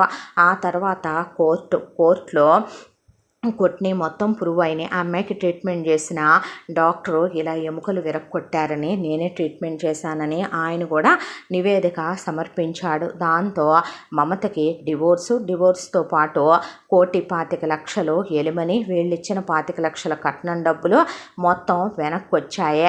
వెనక్కి వచ్చిన తర్వాత జైలు శిక్ష కూడా పడింది శరత్ వాళ్ళ ఫ్యామిలీకి. అక్కడికి పేడ విరగడైపోయింది. ఆ తర్వాత ఈ డబ్బులు నాకొద్దు, మీరే తీసుకోండి, నేనేం చేసుకుంటానో అంది మమత. వద్దు వదిన, ఇవే నిన్ను ఒక మగాడు శారీరకంగా మానసికంగా హింసించినందుకు నీకు తోడు ఉండాలనే ఈ డబ్బుల్ని కోర్టు వారు నీకిచ్చినాయి. సరే, అలాగైతే ఈ 1,25,00,000 కదా నాకు ఇచ్చింది, నాన్నిచ్చిన ఈ 25 అయితే మీరే వెనక్కి తీసుకోండి అని ఆ 25 అక్కడ పెట్టేసింది మమత. ఇంకా వెనకాల 2 ఆడపడుచులు ఉన్నారు కాబట్టి ఎత్తుకెళ్ళి మ్యూచువల్లో పడేసింది మహిమ. ఆ తర్వాత మమతను అలా ఉంచటం కరెక్ట్ కాదని చెప్పి ఆల్రెడీ ఒక అబ్బాయి పేరు రాజారాం, ఆ అబ్బాయి మంచి ఉద్యోగంలో ఉన్నాడు, ఐటీ ప్రొఫెషను. ఆ అబ్బాయికి ఒక దాన్ని ఇచ్చి పెళ్లి చేస్తే అది వేరే వాళ్ళతో ఎఫ్ఐఆర్ పెట్టుకొని అది బయటకు వచ్చి మొగుడికి రెడ్ హ్యాండెడ్గా దొరికిపోయేపాటికి మొగుడు ఎక్కడ 10 మందికి చెప్పి పరువు తీస్తాడో అనే దాంతో మొగుడిని జైలుకి పంపించాలని సూసైడ్ చేసుకొని చచ్చిందా ఆడదే. అయితే పైన దేవుడు అనేవాడు ఒకడుండడా. రాజారాం చాలా మంచోడు. దాంతో అవతల దాని క్యారెక్టర్ గురించి 10 మంది 10 రకాలుగా చెప్పడం, పోలీసులు ఇన్వెస్టిగేషన్లో ఆ అమ్మాయి కరెక్ట్ కాదని తెలియటంతో రాజారాం మీద ఏ కేసు అవ్వలేదు. ఆ అబ్బాయి పెళ్ళాం పోయిందనే డిప్రెషన్లో అసలు మళ్ళీ పెళ్ళే వద్దనుకుంటుంటే వాళ్ళ అమ్మా నాన్న పెళ్ళైనా పర్వాలేదు, ఒకటి కులం కలవాలి, రెండోది క్యారెక్టర్ ఉన్న అమ్మాయినిచ్చి వాళ్ళ కొడుకు చేసుకోవాలనుకుంటున్నారు. వాళ్ళ అమ్మా నాన్నలకి రాజారాం ఒక్కడే కొడుకు. ఇక బోల్డ్ అంతా స్థిరచరాస్తులు ఉన్నాయి, సెటిల్డ్ జాబు. అయితే మమత చాలా చాలా నచ్చింది వాళ్ళకే. మమతకు కూడా రాజారాం చాలా నచ్చాడు. ఈసారి తెలివిగా ఆలోచించుకోవటం మొదలుపెట్టింది జీవితం గురించి. ఆ తర్వాత ఇద్దరూ కలిసి పెళ్ళికి ఒప్పుకున్నాక ఎంగేజ్మెంట్ సింపుల్గా చేసి పెళ్ళి కూడా సింపుల్గానే చేసుకున్న తర్వాత ఫస్ట్ నైట్లు అయిపోయినాయి. ఆ తర్వాత వాళ్ళ కాపురం వాళ్ళు పెట్టుకున్నారు. హ్యాపీ మంచి అమ్మా నాన్న లాంటి అత్త మామలో ప్రాణంగా చూసుకునే రాజారాం. ఇంకేం కావాలి, మమత జీవితం సెటిల్ అయిపోయిందే. పెళ్ళైన తర్వాత ఈసారి వెంటనే గర్భవతి అయ్యిందే, ట్విన్స్ పుట్టారు. హ్యాపీ ఆపరేషన్ కూడా అయిపోయి సెట్ అయిపోయింది మమత లైఫ్. ఇంతకాలంలో కావ్య మళ్ళీ ప్రెగ్నెంట్ అయ్యి ఈసారి పాప పుట్టింది కావ్యకి కూడా ఆపరేషన్లు అయిపోయినాయి. దాంట్లో శేఖర్రావు దగ్గర మహిమ కూర్చొని మామయ్య పెద్ద వదిన జీవితం ఇప్పుడు హ్యాపీ సెటిల్ అయిపోయింది, ఇప్పుడు మీ అబ్బాయిలిద్దరూ సెట్ అయిపోయారు, అత్తయ్య నేను బిజీ, ఇక ఎటొచ్చి కూడాను ఇప్పుడు ఆ అక్కకు కూడా 2 పిల్లలు, హ్యాపీ కదా. ఇక చిన్నాడు పొడుచులు 2 గురించేగా టెన్షను ఆయనతో. దాంట్లో మీరు పిల్లల్ని కనలేదనే విషయం మాత్రం మర్చిపోయావేమమ్మా అన్నారు అత్తామామలు. పర్వాలేదు, ఆడపడుచుల బాధ్యతలు అయిపోతే మాదే ఉంది, పుడతారులేండి అత్తయ్య అన్న కోడలు పెద్ద మనసుకే ఏమిచ్చి రుణం తీర్చుకోవాలో వాళ్ళకు అర్థం కాలేదు. దాంతో ఆడపడుచులకి చదువులు అయిపోయి ఆల్రెడీ ఉద్యోగాలు చేస్తున్నారు 2. తను కొంతకాలంగా ఎప్పుడైతే కనుక పెద్దాడపడుచు బాధ్యత అయిపోయిందో ఆ రోజు నుంచే పెద్దాడపడుచు ఇచ్చిన డబ్బులు మ్యూచువల్లోనే పెట్టింది. దాంతోపాటు వీళ్ళు ట్యూషన్ చెప్తున్న డబ్బులు కూడా సమానంగా వచ్చినాయి. వీళ్ళిద్దరి పేరిట 2 పాస్బుక్స్ తీసుకుని అందులో వేయటం మొదలుపెట్టింది మహిమ. అలా ఒక 2 సంవత్సరాల కాలం. ఆ 2 సంవత్సరాల కాలం తర్వాత ముందుగా సంధ్యకే చాలా మంచి సంబంధం, ఆఫీసులో అబ్బాయే ఇష్టపడుతున్నాను అని వాళ్ళ అమ్మా నాన్నల్ని తీసుకొచ్చి ఇంటికొచ్చి మరీ అడిగారు. అత్తమామలు చాలా మంచివాళ్ళు. వాళ్ళకి ఒక కూతురు అబ్రాడ్లో ఉంటుంది, కొడుకు ఒక్కడే ఇక్కడ ఉంటాడు. ఇక వాళ్ళు కొడుకు కోడలతో వేరు కాపురం పెట్టించే అత్తమామలు ఊళ్ళో ఉన్న పొలాలు చూసుకుంటూ వాళ్ళ శేష జీవితాన్ని అక్కడ గడిపేసే చాలా మంచి వాళ్ళు. సంధ్యకి ఆ పెళ్లి సంబంధం అలా సెటిల్ అయిన తర్వాత ఇద్దరికి ఒకేసారి చేద్దాం అనుకునేలోపు శ్వేతతో పాటు కాలేజీలో చదువుకొని మౌనవ్రతాన్ని పూనిన ఒక అబ్బాయి అబ్రాడ్ వెళ్ళి ఎంఎస్ చేసి మరీ శ్వేత కోసమని ఇండియాకి తిరిగి వచ్చి ఇక్కడే ఒక ఉద్యోగాన్ని సంపాదించి ఆ అబ్బాయి శ్వేతకు ప్రపోజ్ చేస్తే నాకు ఇలాంటి అంటే భయమని నీకు అప్పుడు చెప్పా ఇప్పుడు చెప్తున్నాను అనేసరికి ఈసారి ధైర్యం చేసి మొత్తానికి వాళ్ళ అమ్మా నాన్నల్ని తీసుకొని ఇంటికి వచ్చాడు.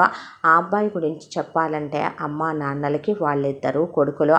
ఈ అబ్బాయి పెద్ద కొడుకు, రెండో కొడుకు అమెరికాలో ఇప్పుడు ఎంఎస్ చేస్తున్నాడు. దాంతో ఇక ఫారెన్ కూడా వెళ్ళక్కర్లేదు, నువ్వెటు నీ ఫ్యామిలీని వదిలి అక్కడ దాకా రావని మాకు తెలుసు అన్న తర్వాత వాళ్ళ అమ్మా నాన్నలు వేరే సిటీలో ఉంటారు. ఇక్కడ శ్వేతతో మీ ఊర్లోనే నేను ఉద్యోగం తెచ్చుకున్నాను, ఇక్కడే మనం వేరు కాపురం పెట్టుకొని హ్యాపీగా ఉందాం అని చెప్పాడు. ఇద్దరు ఆడపడుచులు అదే ఊళ్ళో ఉంటారు. కళ్ళ ముందు అత్తామామలకి దూరం కారు, పైగా మంచి అత్తారిళ్ళు దొరికాయి. కానీ కట్నాలు అక్కర్లేదని, వాళ్ళు మాకు అసలు ఏమీ ఇవ్వొద్దని, పిల్లల్ని ఇస్తే చాలని అడిగిన సంబంధాలవి, అంతకన్నా ఏం కావాలి అనుకున్నారు. అయితే మనం ఆడపిల్లల్ని ఒట్టి చేతులతో పంపించడం మనకు సంస్కారం కాదు కదా. కాబట్టి పెద్ద ఆడపడుచు ఇచ్చిన 25 లక్షలు బాగా పెరిగి డబల్ అయినాయి మ్యూచువల్లో, అవి తీసిందే. దాంతోపాటు ట్యూషన్ చెప్పిన డబ్బులతో కలిపితే డబ్బులు ఒక 50 లక్షల దాకా పోగైనాయి. ఆ 50ని చెరిపాతిగ్గా విడదీసి దాంట్లో వాళ్ళే పెళ్లి ఖర్చులు ఎంగేజ్మెంట్ ఖర్చులు పెట్టుకుంటామన్నారు కాబట్టి చెరో 15 పెట్టి గోల్డ్ తీసుకుందే. 5 పెట్టి పెళ్లి కొడుకు వాళ్ళకి బట్టలు బంగారం సర్దిందే. ఇంకొక 5 వాళ్ళకి ఇక పురుళ్ళకి సీమంతాలకి ఉంటాయని అవి కూడా ముందెత్తనే వాళ్ళకి ఇచ్చేసింది. అలా ఇద్దరు ఆడపడుచులకి కొంచెం టైం గ్యాపులతో ఇద్దరికి ఒకేసారి ఖర్చు కలిసి వస్తుంది అన్నట్టుగా వియాల వాళ్ళు కూడా మాట్లాడుకొని ఒకే కళ్యాణ మండపంలో పెళ్ళి అయిపోయింది. పెళ్ళైపోయి హనీమూన్లకు వెళ్ళొచ్చి వాళ్ళేమీ ఫ్యామిలీ ప్లానింగ్లు ఫాలో అవ్వలేదు. వెంటనే ప్రెగ్నెంట్లు అయ్యారు ఇద్దరు కూడాను. అత్తారు వాళ్ళు పురుళ్ళు వీళ్ళు డబ్బులు ఇచ్చేశారు కాబట్టి పుట్టింటి సీమంతం మాత్రమే చేశారు వీళ్ళు. ఆ తర్వాత గ్రాండ్గా ఇక అది పూర్తయ్యి అత్తారి సీమంతాలు అయిపోయాక ఇద్దరికి డెలివరీలు అయిపోయినాయి. ఫస్ట్ కాన్పులో ఇద్దరికి ఒకళ్ళకి పాప బాబు, మళ్ళీ వెంటనే ప్రెగ్నెంట్లు అయ్యి ఒకళ్ళకి బాబు పాప, ఆపరేషన్లు కూడా అయిపోయినాయి. ఇంత దాంట్లో మహిమ ఆలోచిస్తోంది ఒకటే, అర్జున్ ఎప్పుడూ అననివాడు మనకొద్దారా పిల్లలు అని అడిగాడు. అడిగేపాటికి కావాలనిపిస్తోందా పిల్లలు అని అడిగిందే.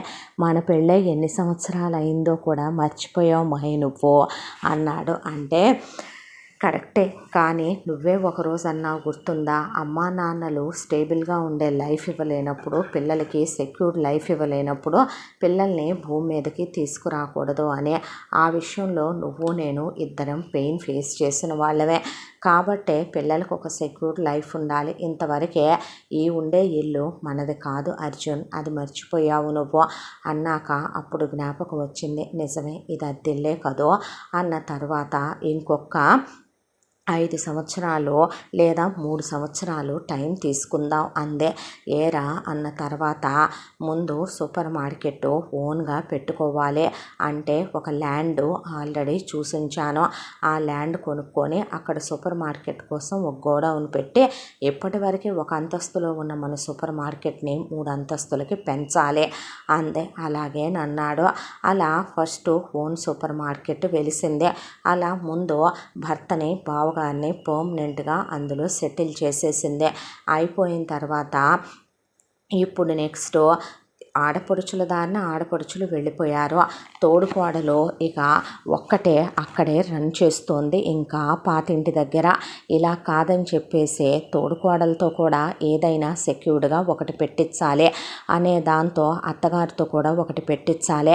మామగారు తోడున్నారు, టెన్షన్ పడాల్సిన అవసరం లేదు అని ముందు అత్తగారి చేత ఫుడ్ బిజినెస్ స్టార్ట్ చేయించాలి అన్నా కూడా వాళ్ళకి వీటన్నిటికీ కూడా ముందు ల్యాండ్ కావాలి, ఓన్ ప్లేస్ కావాలి. దాంతో ఫిక్స్ అయిపోయింది మహిమ. ముందు ఒక ల్యాండ్ తీసుకుంది. ల్యాండ్ తీసుకొని ఆ ల్యాండ్లో పెద్ద పెద్దగా ముందు 2 పెద్ద షాప్స్ లాగా ఓపెన్ చేయించింది. అందులో అత్తగారి స్వీట్స్, పికిల్స్ అవన్నీ కలిపేసి ఒక స్టోర్ లాగా పొళ్ళు అవన్నీ పెట్టి, మరొక వైపున ఇక తోటికోడల చేత ఏవైతే గనక పాలు, పెరుగు ఇవన్నీ ఉన్నాయో అవి మాన్పిచ్చేసి ఒక మంచి టిఫిన్ హోటల్ లాగా పెట్టించింది. తను మాత్రం అదే డబ్బావాలా, అదే క్యాటరింగు ఇంకొక వైపున రన్ చేస్తూ ఇలా ఒకదాని పక్కన ఒకటి, ఒకదాని పక్కన ఒకటే, ఒకళ్ళు ఏదైనా కావాలని వస్తే ఆ మూడిట్లో ఒకదానిలో ఫిక్స్ చేయించుకునే వెళ్ళాలి వాళ్ళు.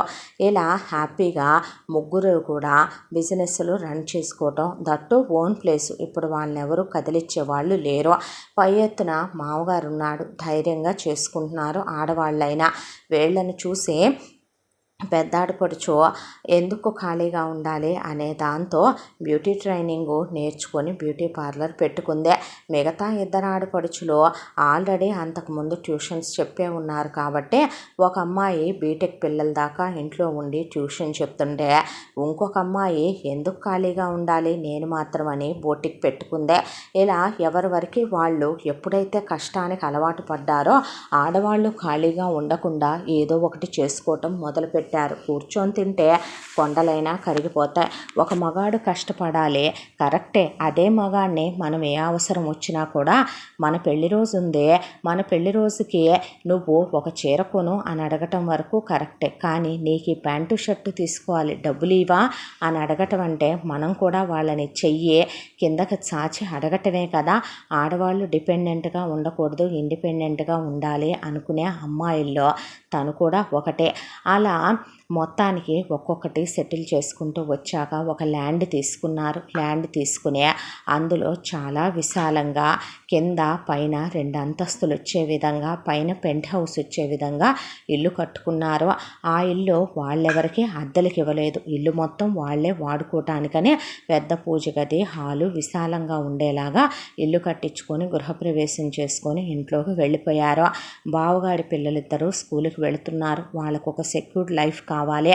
పిల్లలిద్దరి పేరు మీద కూడా రేపు వాళ్ళు ఏం చదువుకుంటానన్నా ప్రాబ్లం లేకుండా ఉండేలాగా చెరొక 25 లక్షలు ఫిక్స్డ్లో వేయించింది మహిమ.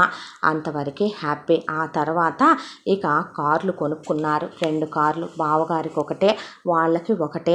ఇక మామగారు వద్దు వద్దు అని ఆయన వద్దన్నా ఆయనకు కూడా కారు తీసుకున్నారు. అత్త మామూలు ఎప్పుడన్నా బయటికి వెళ్ళాలంటే ఉంటుంది అనే దాంతో. ఎంత దాంట్లో కూడా బంగారాలు ఎవరికీ లేవో, ముందు పిల్లల విషయం ఆలోచించాలి అనే దాంతో ఆడపడుచులు పద్దాక పుట్టిళ్ళకు వచ్చేవాళ్ళు కాదు. పుట్టిళ్ళ మీద పడే దోచుకు తినే అలవాటు వాళ్ళకి లేదు, దోచుకు రమ్మనమనే అలవాటు వాళ్ళ భర్తలకి లేదు. కాబట్టి వాళ్ళు పెట్టాల్సిందేదో పెళ్లిలోనే పెట్టేశారనే దాంతో పుట్టింటి వైపు తల తిప్పి కూడా చూడరు. ఎప్పుడైనా పండక్కో పబ్బానికో వచ్చినా పసుపు కుంకుమ పెట్టించుకొని ఒక చీర పెట్టించుకున్నా పాపం వస్తూ వాళ్ళే బోల్డన్ని పుట్టింటి వాళ్ళకి తెచ్చిచ్చి సంతోషంగా గడిపెళ్ళే ఆడపిల్లలు. ముందు అత్తగారిని తీసుకుని వెళ్ళి 2 పేటల గొలుసు, నల్లబూసలు, నెక్లెస్, 2 చేతులకి కలిపి 1 డజను గాజులు, ఆవిడకి ఉంగరాలు, చెవిదిద్దులు, మామగారికి ఒక కడియం, ఆయనకి 4 ఉంగరాలు, ఆయనకి మెళ్ళో గొలుసు కొన్న తర్వాత బావగారి పాపకి తీసుకొని బాబుకి తీసుకున్నాక ముందు బావకి అలాగే భర్తకి తీసుకోవటం అయిపోయిన తర్వాత తోడుకోడలికి తనకి తీసుకుందే. తీసుకున్న తర్వాత అప్పుడు ఇక అంతవరకు బడ్జెట్లో చాలా వరకు తను అనుకున్నవన్నీ కంప్లీట్ అయ్యాక తనకి పిల్లలు పుడితే ఉంటాయని 2 పాతికలు పక్కన పెట్టుకొని డబ్బు 25 లక్షల చొప్పున అప్పుడు ప్రెగ్నెంట్ అయింది మహిమ.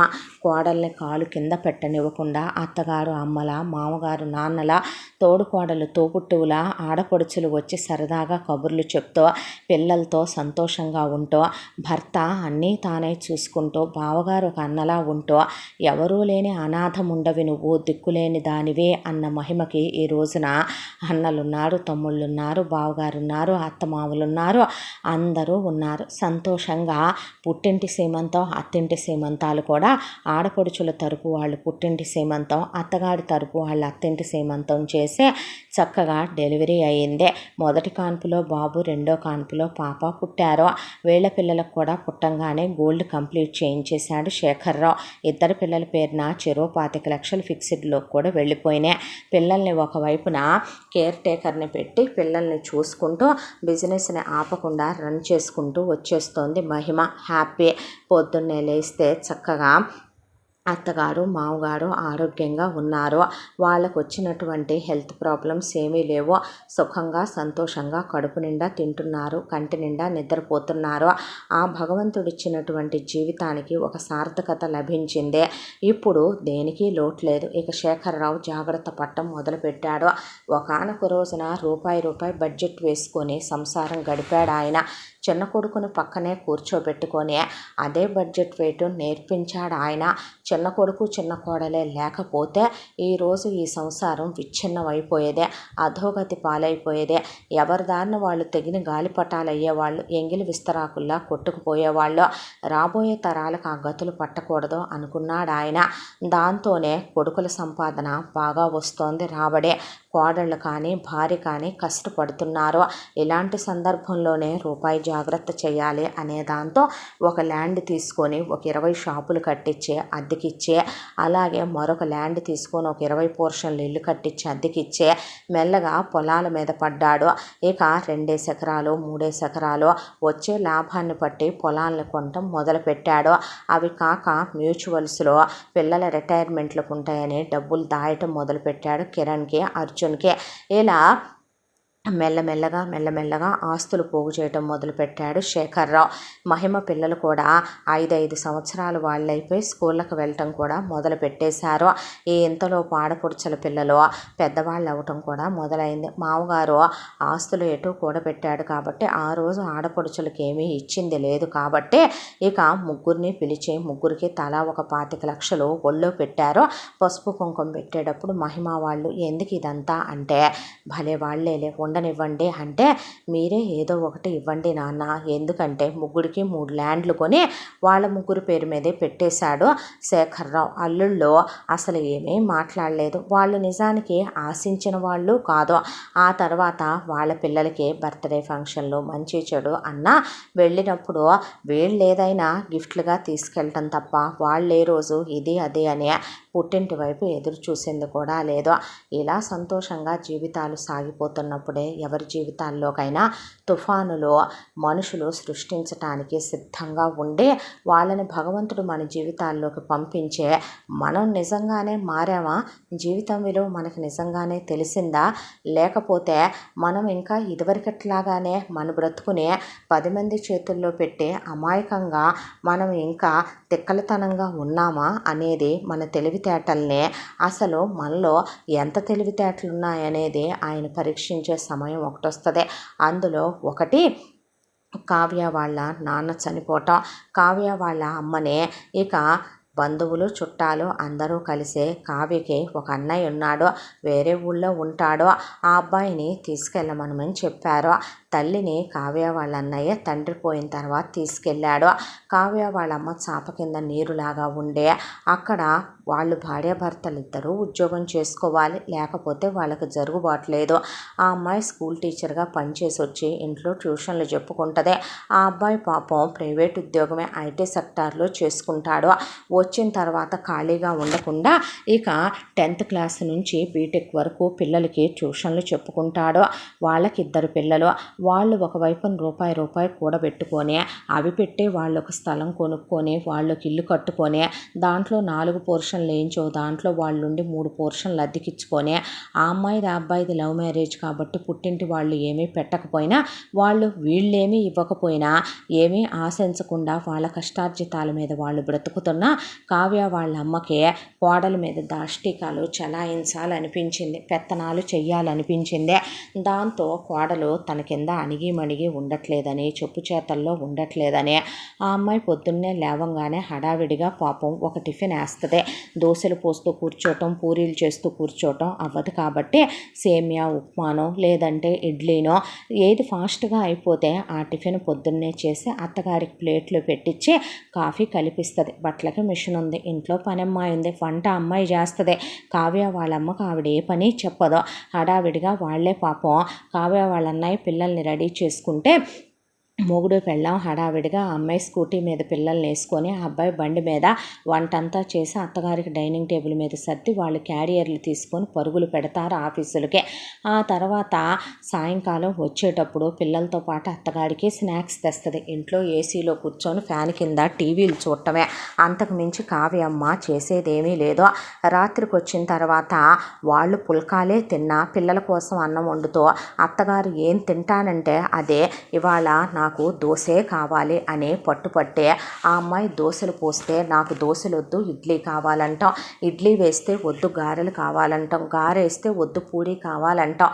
ఇలా 1 రోజు 2 రోజులు 3 రోజులు 4 రోజులు నెల రోజులు 6 నెలల కాలం గడిచిపోయింది. అలా కోడల్ని వెళ్ళనిచ్చే వాళ్ళు ఉండేది అపార్ట్మెంట్లో. చుట్టుపక్కల వాళ్ళందరికీ కూడా వెళ్ళి కోడలు గాలి రకమని కొడుకును ప్రేమించిందని, వల్లో వేసుకుందని, ముగ్గులో దించిందని, పెళ్లికి ముందే చెడు తిరుగుళ్ళు తిరిగిందని, కడుపులు తీయించుకుందని, దాని అమ్మా బాబు కానీ కట్నం లేకుండా తమ కొడుకుని మాయ చేసి వల్లో వేసి పడకలు మార్చి కూతుర్ని తార్చి ఇచ్చి పెళ్లి చేశారని, ఇక దీనికి అత్తంటే లెక్కలేదని, మొగుడంటే లెక్కలేదని, వాడిని ఆడింగి వెదవని చేసి ఆడిస్తుందని, కుక్కని చేసేసిందని, వాడి చేత ఇంట్లో పనులు చేయించొద్దని, చండాలంగా కూరగాయలు కోస్తాడని, పిల్లలకి స్నానాలు చేయిస్తాడని, వాడిని చేతగాని చవటం చేసి ఆడించటం మొదలుపెట్టిందని, ఇలా నానా మాటలు చెప్పడం మొదలు పెడితే ఇళ్ళ చుట్టుపక్కల ఉండే వాళ్ళల్లో మొత్తం అందరూ కంత్రి తల్లులు, అందరూ దినకంత్రి తల్లులే ఉండరుగా. ఉండే వాళ్ళల్లో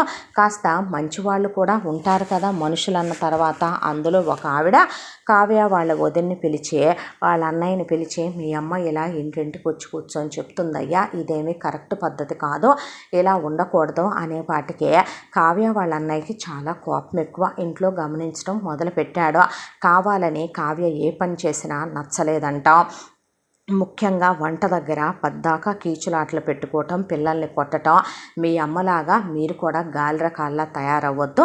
మీ అమ్మ మీ నాన్న వల్లో వేసుకుంది, మీ అమ్మ మీ నాన్న గ్రిప్పులో పెట్టుకుంది, మీరు కూడా రేపొద్దున అలాగే లేచిపోతారేమిట్రా, ఎవడో ఒకటితో తిరిగి వస్తావేమిటే, నువ్వు కూడా కడుపులు చేయించుకుంటావేమిటే, మీ అమ్మ కానీ కట్నం తీసుకురాలేదు అనే, మీ నాన్న ఆడింగి వెధవని చేసిందని, చవటం చేసిందని, వీళ్ళలో మగతనం పోయిందని, ఇలా నానా మాటలు అంటూ చివరికి వాళ్ళకి మనశ్శాంతి లేకుండా చేసేసి ఆ అమ్మాయి పుట్టింటి వాళ్ళు వస్తే వాళ్ళ ముందు ఆ అమ్మాయిని నానా మాటలు అని ఇక వాళ్ళ గురించి యాకటం మొదలుపెట్టింది చుట్టుపక్కల.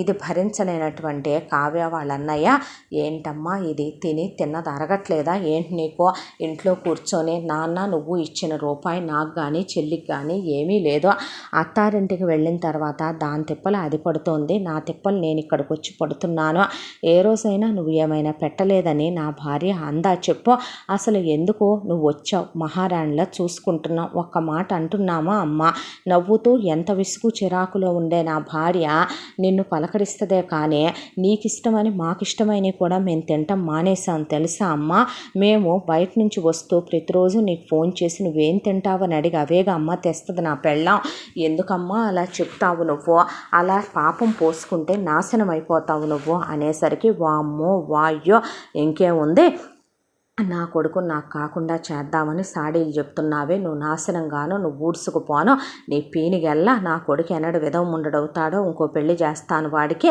అమ్మో అమ్మో అమ్మో అమ్మో ఇది పెద్ద తిరుగుబోద్ది, ఎంతమంది ఎమ్మటి తిరుగుతుందో స్కూల్లో మాస్టర్లు ఎమ్మటి నీకు తెలుసా ఏంది, అడ్డమైన వాళ్ళు ఫోన్లు చేస్తారు, ట్యూషన్లు చెప్పే పిల్లల నాన్నలతో మాట్లాడుద్ది, ఇది ఎంతమందితో తిరుగుతుందో తిరుగుబోద్ది అనేసరికి ఎలాంటి మగాడికైనా నీతి జాతి లేని పెళ్ళాలంటే కోపం రాదు, వాళ్ళు ఊరుకుంటారు. ఊరుకుంటారు. నిజాయితీగా ఉండే అమ్మాయిలంటే ఒకసారి 2 సార్లు ఊరుకున్న పెద్దరికాల్ని ఎంతవరకని ఊరుకుంటారో కొట్టడానికి చెయ్యెత్తాడు కావ్య వాళ్ళ అన్నయ్య. 5 నిమిషాలు నీ ఇంట్లో ఉండను, నువ్వేం బాగుపడతావు, నీ పెళ్ళాం ఏం బాగుపడుద్దురా అనేపాటికి ఛార్జీలకు 2000 మొహానేసి మంచిది వెళ్ళిపో, నువ్వు పర్వాలేదు, నీకు నాన్న పెన్షను ఎటూ వస్తుంది, 20,000 నెలకే, అవి ఇంతవరకు రూపాయి నేను తీసుకోలే, చెల్లి అడగదు, అవి పెట్టి నువ్వెక్కడ కావాలన్నా అక్కడ ఉండొచ్చు. ఈ భారాలు ఈ బరువులు నేను కూడా మొయ్యలేను. నాకు పీస్ ఆఫ్ మైండ్ ఉండాలి. నా ఇంట్లో రేపొద్దున ఇలాంటి వాతావరణంలో నా పిల్లలు పెరిగితే ఎలా తయారవుతారా అని నాకు భయంగా ఉందని కావ్య వాళ్ళ అన్నయ్య గెంటేశాడు. కావ్య వాళ్ళమ్మ ఎక్కడికి వెళ్ళాలి అనే ఆలోచనతో ముందు కావ్యని వెతుక్కుంటూ వాళ్ళ ఇంటికి వచ్చిందే. వచ్చేసరికి అన్నయ్య తీసుకెళ్ళాడు కదవే నిన్ను అని కావ్య అడిగితే అసలు ఈ విషయాలు ఏమీ చెప్పకుండా, మీ అన్నయ్య దగ్గరే ఉండాలా, నీ దగ్గర ఉండకూడదా, నేను నిన్ను కనలేదా, మీ అన్నయ్యను మాత్రమే కన్నానా అనేపాటికే కావ్య వాళ్ళ అన్నయ్యకి ఫోన్ చేద్దామని ఫోన్ చేసింది. అయితే కరెక్ట్గా అదే టైంకి వాళ్ళు ఒకవైపున ట్రిప్కి వెళ్ళి ఉన్నారు. దాంతో కావ్య ఫోన్కి సిగ్నల్ అందక కావ్య వాళ్ళ అన్నయ్యకి ఫోన్ కలవలేదు. సరేలే అన్నయ్య రాకపోతాడా, ఇదేంటి ఇంత వెతుక్కుంటా వచ్చిందే అనే ఆలోచనలో కావ్య ఏమీ మాట్లాడలా. ఎటు వియ్యపురాలు వచ్చిందని లక్ష్మీశేఖరరావు ఆహ్వానించి చాలా పెద్ద ఇల్లుగా ఒక గదిలో ఉండమ్మా, పాపం భర్తను పోగొట్టుకొని తలచెడ్డిన ఆడదు కదా అని చెప్పి ఆదరించి ఆహ్వానించి అక్కును చేర్చుకున్నారు వీళ్ళు. ఇక్కడ ఒక లగాయత్తున ఇలా వచ్చి కావ్య వాళ్ళమ్మ సెటిల్ అయిందే. కావ్య వాళ్ళమ్మ ఒక పరిన సెటిల్ అయింది. అలా ఉంటే బాగానే ఉంటుంది. ఇక వీళ్ళ ఇంటిని చూసి కళ్ళల్లో నిప్పులు పోసుకుందే.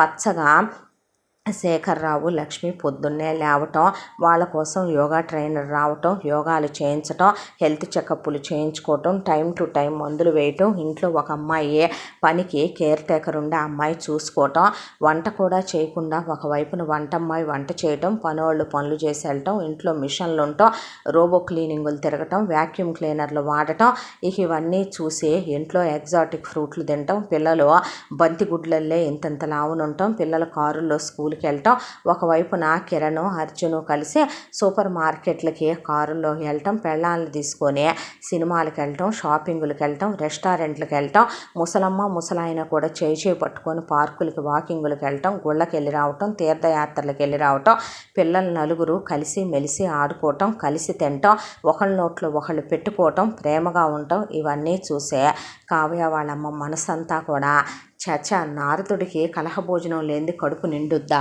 ఒక ఇల్లు పచ్చగా ఉంటే చిచ్చులు పెట్టాలనే వాళ్ళకి మనశ్శాంతి ఉంటుందా. దాంతో మెల్లగా ముందు వియ్యంకుడికి వియ్యపురాలకి ఎక్కిద్దామని చెప్పి వాళ్ళ దగ్గరికి వెళ్ళిందే. వెళ్ళి శేఖర్రావుతో లక్ష్మితో ఎంతైనా సరే ఒక మాట చెప్పాలి, కోడలు కూతురు అవుద్దా, కూతురు కోడలు అవుద్దా, ఒక మాట అనుకుందాం, ఎంత మా అమ్మ అయినా సరే సంపాదించేదేదో సంపాదించారో, ఆడపిల్లల గురించి కూడా ఆలోచించొద్దా వదినా నువ్వు అనేపాటికి వాళ్ళకేమైంది, దేవుడు అనుకున్న దానికన్నా మంచి జీవితాలే ఇచ్చాడు వాళ్ళకే, నేను పెట్టేదేమిటమ్మా వాళ్ళకే, నేనేమైనా సంపాదించి ఇచ్చానా, కాండ్రిచ్చి ఉమ్ముతారు ఎవరికైనా చెప్తే. భగవంతుడు కూడా మనకి పోయేటప్పుడు సన్మార్గంలో సావునివ్వాలి.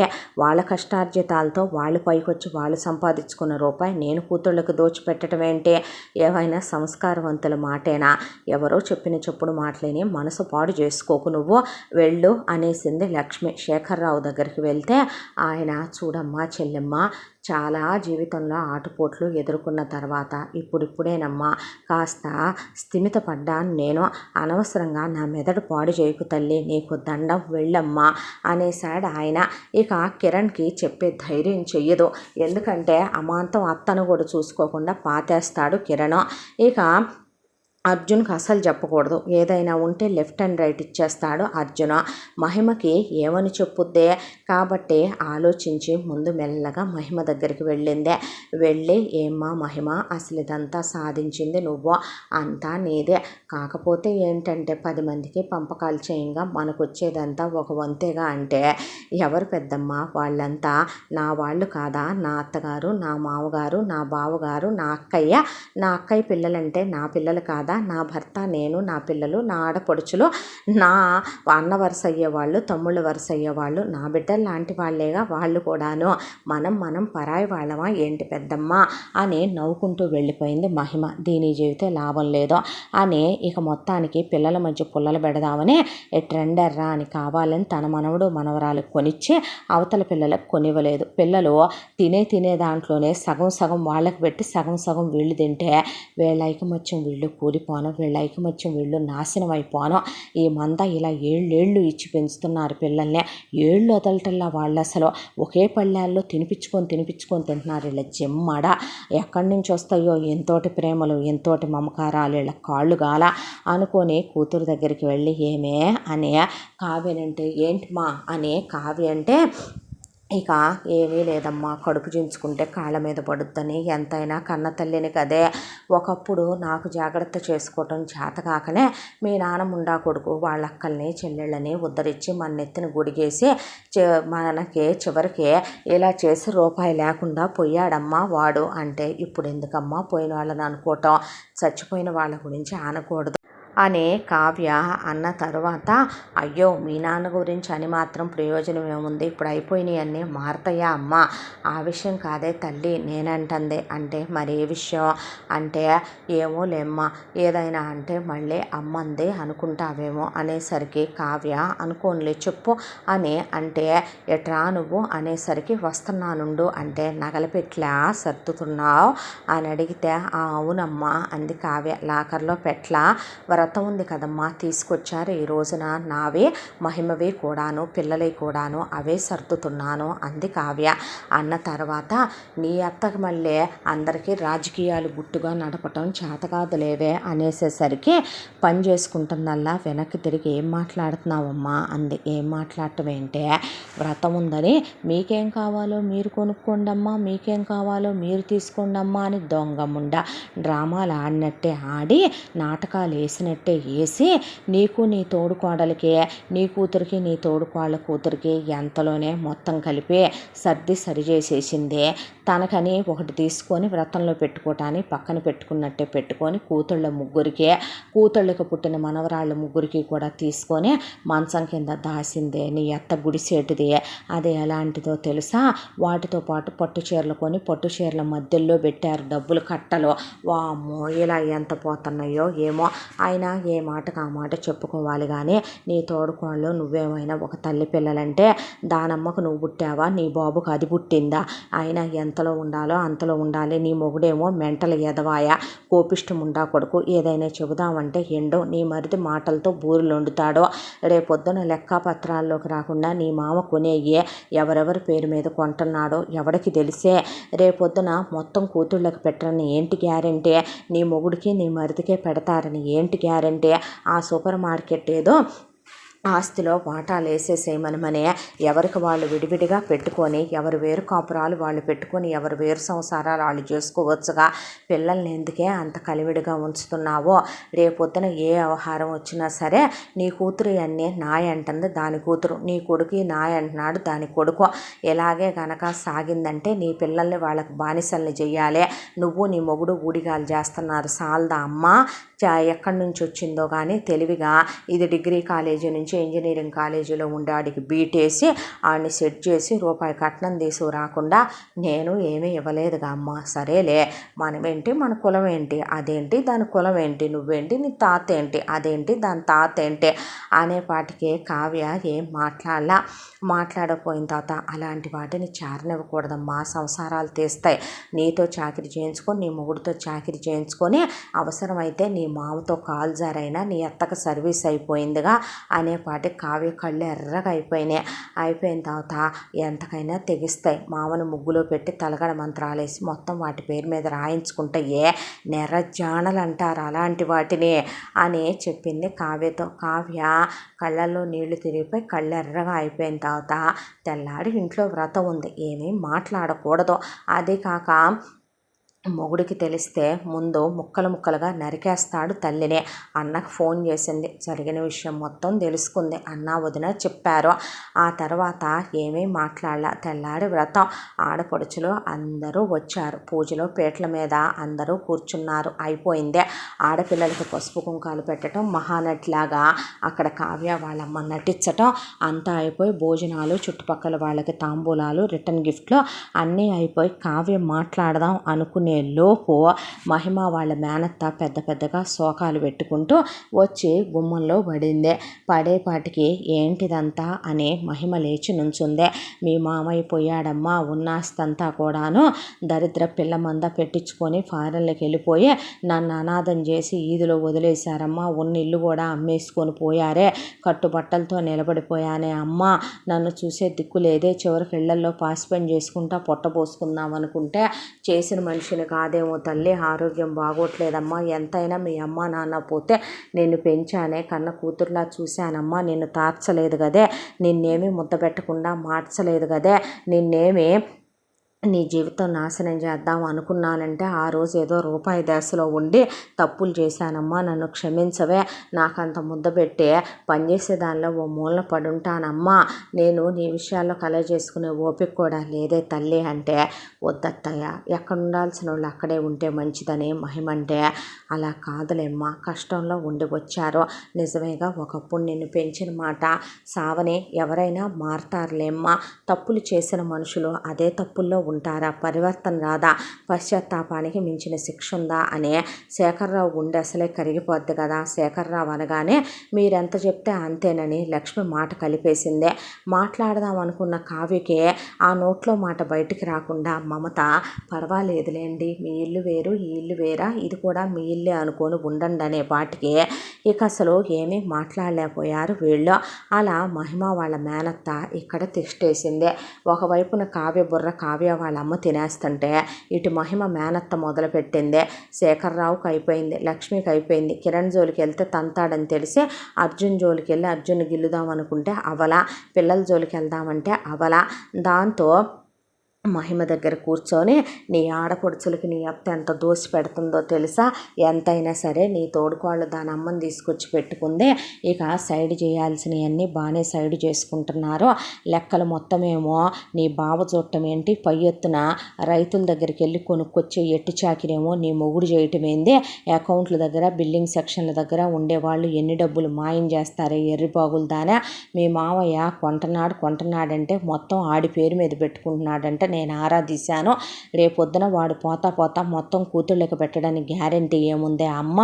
లేదా నీ తోడు కోడలు పిల్లలకి పెట్టడానికి గ్యారెంటీ ఏముంది? పెద్ద కోడలంటే తెక్కారిపోద్ది వాళ్ళకి. ఏదైనా దీపం ఉండంగానే ఇల్లు చక్కబెట్టుకోవాలి అమ్మ.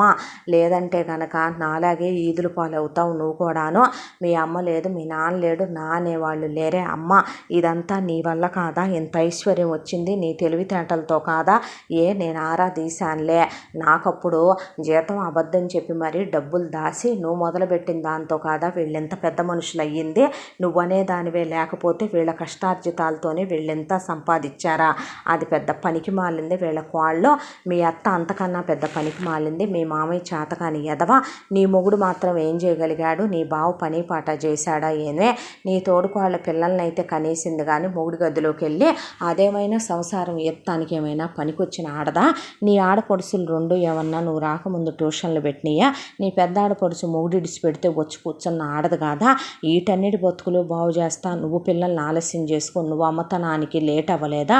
నువ్వు ఎప్పుడుకో వీళ్ళందరి గురించి ఆలోచించి నీ బతుకు గురించి నువ్వు ఆలోచించుకున్నావా చెప్పు అనే తల తినేయటం మొదలుపెట్టింది మహిమ మేనత్త. దాంతో పడి 6 నెలల కాలం ఇలా గడిచిపోయింది. బుర్రంతా బద్దలైపోవటం మొదలైపోయింది. ఇటువైపున మహిమకి, అటువైపున కావ్యకే. ఏదైతే అదైంది అనుకున్నారు ఇద్దరు. ముందు తోడుకోడళ్ళు ఇద్దరూ కలిసి ఒక రోజున బయటికి వెళ్తున్నామని గుడికి వెళ్ళారు. మొత్తం ఒకళ్ళతో ఒకళ్ళు పిన్ను చెప్పుకున్నారు. చెప్పుకున్న తర్వాత మొగుళ్ళని గుడికి రమ్మనమని ఫోన్ చేశారు. అట్నుంచి కిరణ్, అర్జున్ కూడా వెళ్తే ఇలా జరుగుతుంది ఇంట్లో, ఇలా జరుగుతుంది, ఇలా చేస్తున్నారు మా అమ్మ మా అత్తయ్య కలిసనే మొగుళ్ళకి చెప్పేశారు. మీ అమ్మ నాన్న మమ్మల్ని నోరెత్తనివ్వలేదు. ఆ రోజున మేము మాట్లాడబోతే చెప్తే తీసుకొచ్చి మా అమ్మని ఇంట్లో పెట్టుకున్నారు. మా అన్నయ్య ఇంట్లో ఇలా చేసి వచ్చిందంట.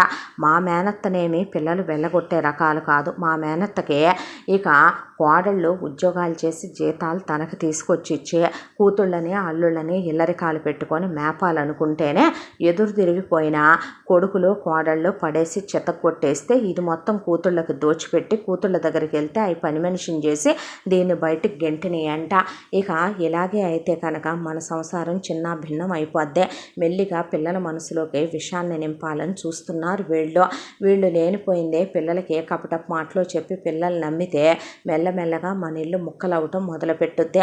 అత్తగారు మామగారు ఇప్పుడిప్పుడే అనారోగ్యాల నుంచి కోలుకొని ఆరోగ్యంగా ఉంటున్నారు.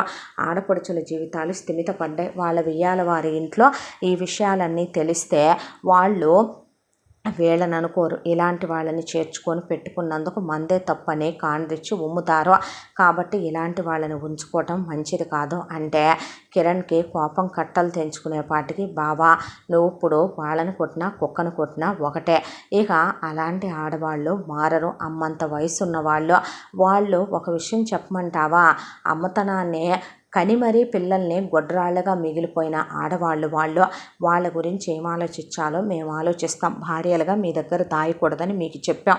మేము ఏ నిర్ణయం తీసుకున్నా అత్తయ్య మావయ్య అడ్డం రాకుండా మీరు మాకు హెల్ప్ చేయండి చాలు అంటే అలాగే లేరా అన్న తర్వాత ముందు కావ్య మహిమ కలిసి వెళ్ళి ఒక చాలా దూర భారంగా వీళ్ళుండేదానికి దాదాపు 2000 కిలోమీటర్ల అవతల ఒక అడవి ప్రాంతం లాంటి చోట ఒక అనాథాశ్రమం ప్లస్ వృద్ధాశ్రమాన్ని నడుపుతున్నారు. భాష కూడా మన భాష కాదు.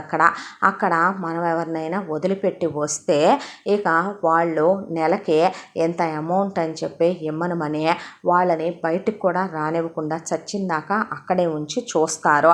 వాళ్ళే పనులు చేయిస్తారు ఓపికగా ఉన్న వాళ్ళతో. అలా లేని వాళ్ళతో మంచాన పడ్డ వాళ్ళే చూసి ఇక వాళ్ళే అంత్యక్రియలు అయి కూడా జరిపించేయమంటే జరిపించేస్తారు. ఎంత దాంట్లో ముందు కావ్య వాళ్ళన్నయ్య ఆ పని చేసి పుణ్యం కట్టుకోవే, ఇది మనుషుల మధ్య ఉండతగింది కాదులే మనమ్మ అని కావ్యకి చెప్పేస్తే మహిమ ఆఖరిసారి మాట్లాడాలని మేనత్త కొడుకులతో మాట్లాడితే అది సత్యం మాకు చాలా కాలమైంది, దాని గురించి మాత్రం మాకు నువ్వు ఫోన్ కూడా చెయ్యొద్దు మహిమ అని వాళ్ళు మొహమాటం లేకుండా చెప్పేశారు. ఇలా వీళ్ళ పర్మిషన్లు తీసుకున్న తర్వాత వెళ్ళి ఆశ్రమం వాళ్ళతో మాట్లాడారు. నెలకి ఇంత అని కట్టడం ఎందుకు, ఒకేసారి ఇద్దరికీ కలిపి ఒక 10 సంవత్సరాలకి ఎంత అవుద్దో కనుక్కొని అంతా పేమెంట్లు చెక్కులు రాసి ఇచ్చేశారు.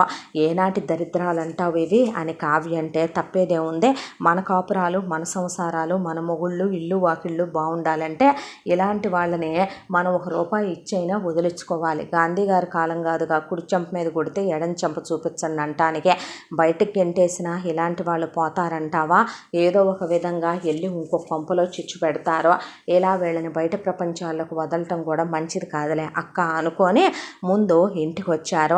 ఇంటికి వచ్చిన తర్వాత ఈ విషయం మొగుళ్ళకి చెప్పి అత్తయ్య మామయ్యని ఉంచొద్దు ప్లీజ్ ఇంట్లో అంటే ఆ తర్వాత తీర్థయాత్రల టికెట్లు తీసుకొచ్చి మీకు ప్రత్యేకమైనటువంటి దర్శనానికి టికెట్లు వేయించాము వెళ్ళమని ఒక నెల రోజులకే మొత్తం బుక్ చేసి అమ్మా నాన్నని ట్రైన్ ఎక్కించొచ్చారు కిరణ్ అర్జున్ కలిసి.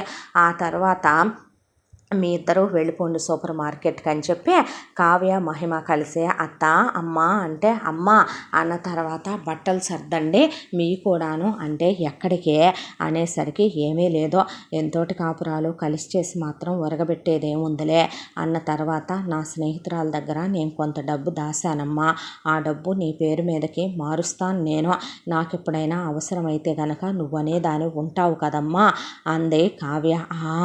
ఎంతే అని అడిగితే ఎంతలే, ఒక 50 కాసులు బంగారమును ₹1,00,00,000 డబ్బులు దాచుకున్నానమ్మా నా వ్యాపారం మీదనే అంది కావ్య.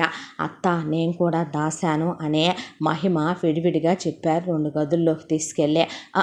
అని ఒకళ్ళు అని ఇంకొకళ్ళు అన్నాక ఇద్దరు చెరొక కారు తీసుకొని కారులో ఎక్కించుకున్నారు. కారులో ఎక్కించుకున్న తర్వాత అక్కడి నుంచి ఒకళ్ళు ట్రైన్ వే ఒకళ్ళు ఫ్లైట్ వే తీసుకొని అక్కడి నుంచి ముందు వెళ్ళాల్సినటువంటి ఊరికి చేరుకున్నారు.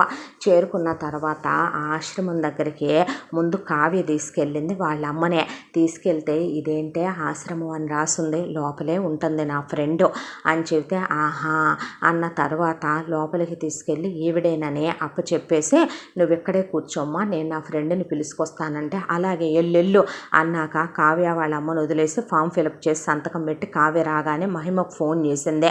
మహిమ కావ్య వాళ్ళ అమ్మను లోపలికి ఈడ్చుకెళ్ళటం కంప్లీట్ అయిపోయిన తర్వాత మహిమ తీసుకెళ్ళి వాళ్ళ మేనత్తను వదిలేసి ఫామ్ ఫిలప్ చేసే మహిమ బయటకు వచ్చిన తర్వాత ఇద్దరు అని దేవుడికి పెద్ద దండం ఒకటి పెట్టుకొని ఆ తర్వాత ఇంటి దారి పట్టి వచ్చి ఇంటి దగ్గర పడ్డారు.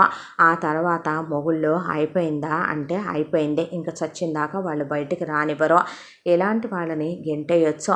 మహా అయితే గనక ఇంకో ఇళ్ళకెళ్ళి వాళ్ళ ఇళ్ళల్లో మెల్లగా దూరే ఏ చుట్టాల దగ్గరకో బంధువుల దగ్గరకో వెళ్ళి ముందు పబ్లిసిటీలు చేస్తారు. ఇళ్ళ చుట్టుపక్కల వాళ్ళకి స్నేహితులకి చెప్తారు, పిల్లలకి చెప్తారు. ఆ తర్వాత జనాలకి కావలసింది గాసిప్స్. జరిగేది కాస్త అయితే మసాలా యాడ్ చేసే ఎక్స్ట్రా మసాలా బాగా వింటారు జనాలు. కాబట్టి ఇలాంటి వాళ్ళని బయట ప్రపంచంలో తిరగనివ్వటం కూడా ప్రమాదమే. చాప కింద నీరులా ఉండి చిన్న చిన్న విషయాల్లాగా కమిడియన్ లాగా కనిపిస్తారు వీళ్ళు. కానీ వీళ్ళు చేసే పెద్ద పెద్ద పనులు రేపు చాలా పెద్ద ప్రమాదాలకి దారి తీస్తాయి. నేను ఒకప్పుడు నన్ను కొట్టిందనో తిట్టిందనో బాధలు పెట్టిందనో అనుకున్నానా? అత్తయ్య మామయ్య రమ్మనమన్నప్పుడు వచ్చి నోరు మూసుకొని ఉండి పెట్టింది తింటూ కృష్ణారామ అనుకోవచ్చుగా. మా నాన్న పోయాడో అన్నయ్య వదిన ఎంత బాగా చూస్తారో నాకు తెలుసు కిరణ్. అలాంటిది వాళ్ళని కాదని మళ్ళీ వాళ్ళ నానా మాటలు అని ఇక్కడికి వచ్చింది. పోనీ ఇక్కడైనా మా అమ్మ స్థిరంగా ఉందా? లేదు. వచ్చిన దగ్గర నుంచే అసలు మందర గనక కైకకి చెప్పినట్టు చెబుతానే ఉంది. ఏంటదే ఏమో, రేపొద్దున మేమైనా సరే వినగా ఒక మాట మా చెవుల్లోకి వెళ్ళొచ్చు, పిల్లల చెవుల్లోకి వెళ్ళొచ్చు, ఆడపడుచుల మనసు బాధపడవచ్చు. అత్తామామలు రేపొద్దున ఈ విషయాన్నే వాళ్ళ మనసుల్లోకి తీసుకుని ఆరోగ్యాలు పాడు చేసుకోవచ్చు. ఒక నిండుగా ఉండే పచ్చని సంసారాన్ని మనం ఏర్పరచుకోవటానికి చాలా కష్టపడాలి. అదే ఎంత కష్టపడ్డామో మనకు మాత్రమే తెలుసు. మనం అందంగా నిర్మించుకున్న అందమైన కోవెల లాంటిదే మన కాపురం. అలాంటి దాన్నే మనం ముక్కలు చేసుకోకూడదు. ఇలాంటి వాళ్ళని ప్రవేశపెట్టుకొని అది తల్లి అయినా చెల్లైనా అక్కైనా అత్తైనా ఎవరైనా సరే ఎవరి హద్దుల్లో వాళ్ళు ఉండాలి, ఎవరి లిమిట్స్లో వాళ్ళు ఉండాలి. ఎంతవరకు అంతవరకే ఉండి వాళ్ళ పనులు వాళ్ళు చూసుకోవాలి. ఆడపడుచులుగా చిన్నవాళ్ళైన వాళ్ళే ఎప్పుడో ఒకసారి తప్ప పుట్టింటి వైపు తల తిప్పి చూడరు. అంత నీతి నిజాయితీలు వాళ్ళకున్నప్పుడు ఇంటి కోడళ్ళుగా మేము వచ్చినప్పుడు మా మెట్టినింటి పరువు ప్రతిష్టలు మావి కాదా? మేం కాదా వాటిని నిలబెట్టుకోవాల్సిందే. మంచితనాన్ని చేతగానితనంగా తీసుకోకూడదు. దానికి కూడా ఒక హద్దంటూ ఉంటుంది అన్నారు తోడుకోడళ్ళు. భార్యల్ని చూసి చాలా గర్వపడ్డారు భర్తలు. ఆ తర్వాత యాత్రలకు వెళ్ళిన అత్తమామలు వచ్చి ఏదమ్మా మీ అమ్మ, ఏదమ్మా మీ అత్తయ్య అంటే మా అమ్మేమో ఇక తన శేష జీవితాన్ని రిషికేశ్ ఆశ్రమంలో గడుపుతానని వెళ్ళింది మామయ్య. అక్కడ మా అమ్మకు తెలిసిన ఒక స్నేహితురాలు ఉంటేనో ఆవిడ వెళుతున్నానని చెప్తే వీడ్కోలు చెప్పమని మీకు కూడా వెళ్ళింది. మీ ఫోన్ లైన్ దొరకలేదంది కావ్య. మరి మీ అత్తయ్య ఏదమ్మా అంటే మా అత్తయ్యనే అబ్రాడ్లో ఉన్న వాళ్ళ పిల్లలు తప్పు చేశాము, తల్లిని ఇలా అన్యాయం చేయకుండా ఉండాల్సింది అని చెప్పి వాళ్ళ అబ్బాయిల్లో ఒక అబ్బాయి అబ్రాడ్ తీసుకెళ్ళిపోయాడు మామయ్య. పోనీలెమ్మ, మలి వయసులో ఉన్న తల్లిదండ్రులు పసిపిల్లలతో సమానం. ఏదో కాస్త కోపతాపాలు ఉన్నంత మాత్రాన తల్లిదండ్రులను వదిలేసుకుంటామా అంటే అంతేగా. మీ ప్రయాణం బాగా సాగిందా అంటే మాకేమమ్మా మీరుండగా అన్నారు. మీరుండగా మాకే ఏమైంది మామయ్య అనుకొని వాళ్ళ రొటీన్ లైఫ్లు వాళ్ళే హ్యాపీగా పిల్ల పాపలతో భర్తతో అత్తమామలతో సంతోషంగా వాళ్ళ జీవితాలు ఆనందంగా 3 పువ్వులు 6 కాయలుగా సాగిపోతున్నాయి. తెలివైన చిన్న కోడలు కాపురాన్ని నిలబెట్టుకునే విషయం, కష్టం దాటేసుకునే విషయంలోనే కాదు, చివరికి వాళ్ళ సంసారానికి ఒక ఆపద వచ్చింది అన్నప్పుడు కోడళ్ళు కలిసే నిజానికి ఈ విజయాన్ని సాధించారు. ఏ ఇంట్లో అయితే ఈ ఇంట్లో ఉన్నటువంటి మహిమ లాంటి కోడలు ఉంటుందో ఆ ఇంటికి దరిద్రము రాదు, కష్టాలు రావు. ఐకమత్యమే మహాబలం అంటే మనమందరం కలిసి ఉండేటప్పుడు ఎవరి మనస్తత్వాలు ఒకేలా ఉండవు. సర్దుకుపోయి బ్రతకాలని కాదు, సంసారాన్ని అల్లరిపాలు కాకుండా కాపాడుకోవాలి. అందులో మన పాత్ర ఎంతైనా ఉండాలి. ఎవరు ఎక్కువ ఎవరు తక్కువ కాదిక్కడ. మనుషులకి ప్రతి ఒక్కళ్ళతోనూ ప్రతి ఒక్కళ్ళకే అవసరాలు ఉంటాయి. అది మర్చిపోకుండా జీవితాన్ని ఎప్పుడూ కూడా వర్తమానాన్ని గుర్తుపెట్టుకుంటేనే భవిష్యత్ అందంగా ఉంటుంది. గతాన్ని నీడలా అనుకుంటేనే మనం ముందు జీవితాన్ని సాఫీగా సాగించగలం. అలాగే మన తెలివితేటలతో మనం చెయ్యలేము అనుకున్న చాలా వాటిని సాధించవచ్చు. దానికి అక్రమమైన మార్గాలో లేకపోతే అసత్యమైనటువంటి మార్గాలో ఎంచుకోనక్కర్లేదు అనేదే ఈ ఇంటి చిన్న కోడలు మనకి తెలియజేసిన నిజం. ఇంతటితో ఈ కథ సమాప్తం. మళ్ళీ మరొక మంచి కథతో కలుసుకుందాం. తప్పకుండా మన ఛానల్ని లైక్ చేయండి, షేర్ చేయండి, సబ్స్క్రైబ్ చేయండి, బెల్ ఐకాన్ క్లిక్ చేసి ఆల్ అనే బటన్ని ప్రెస్ చేయడం మర్చిపోకండి. ఈ కథను మనకు అందించిన కథా రచయిత్రి జి. యామిని శ్రీనివాస్ గారు. Thank you.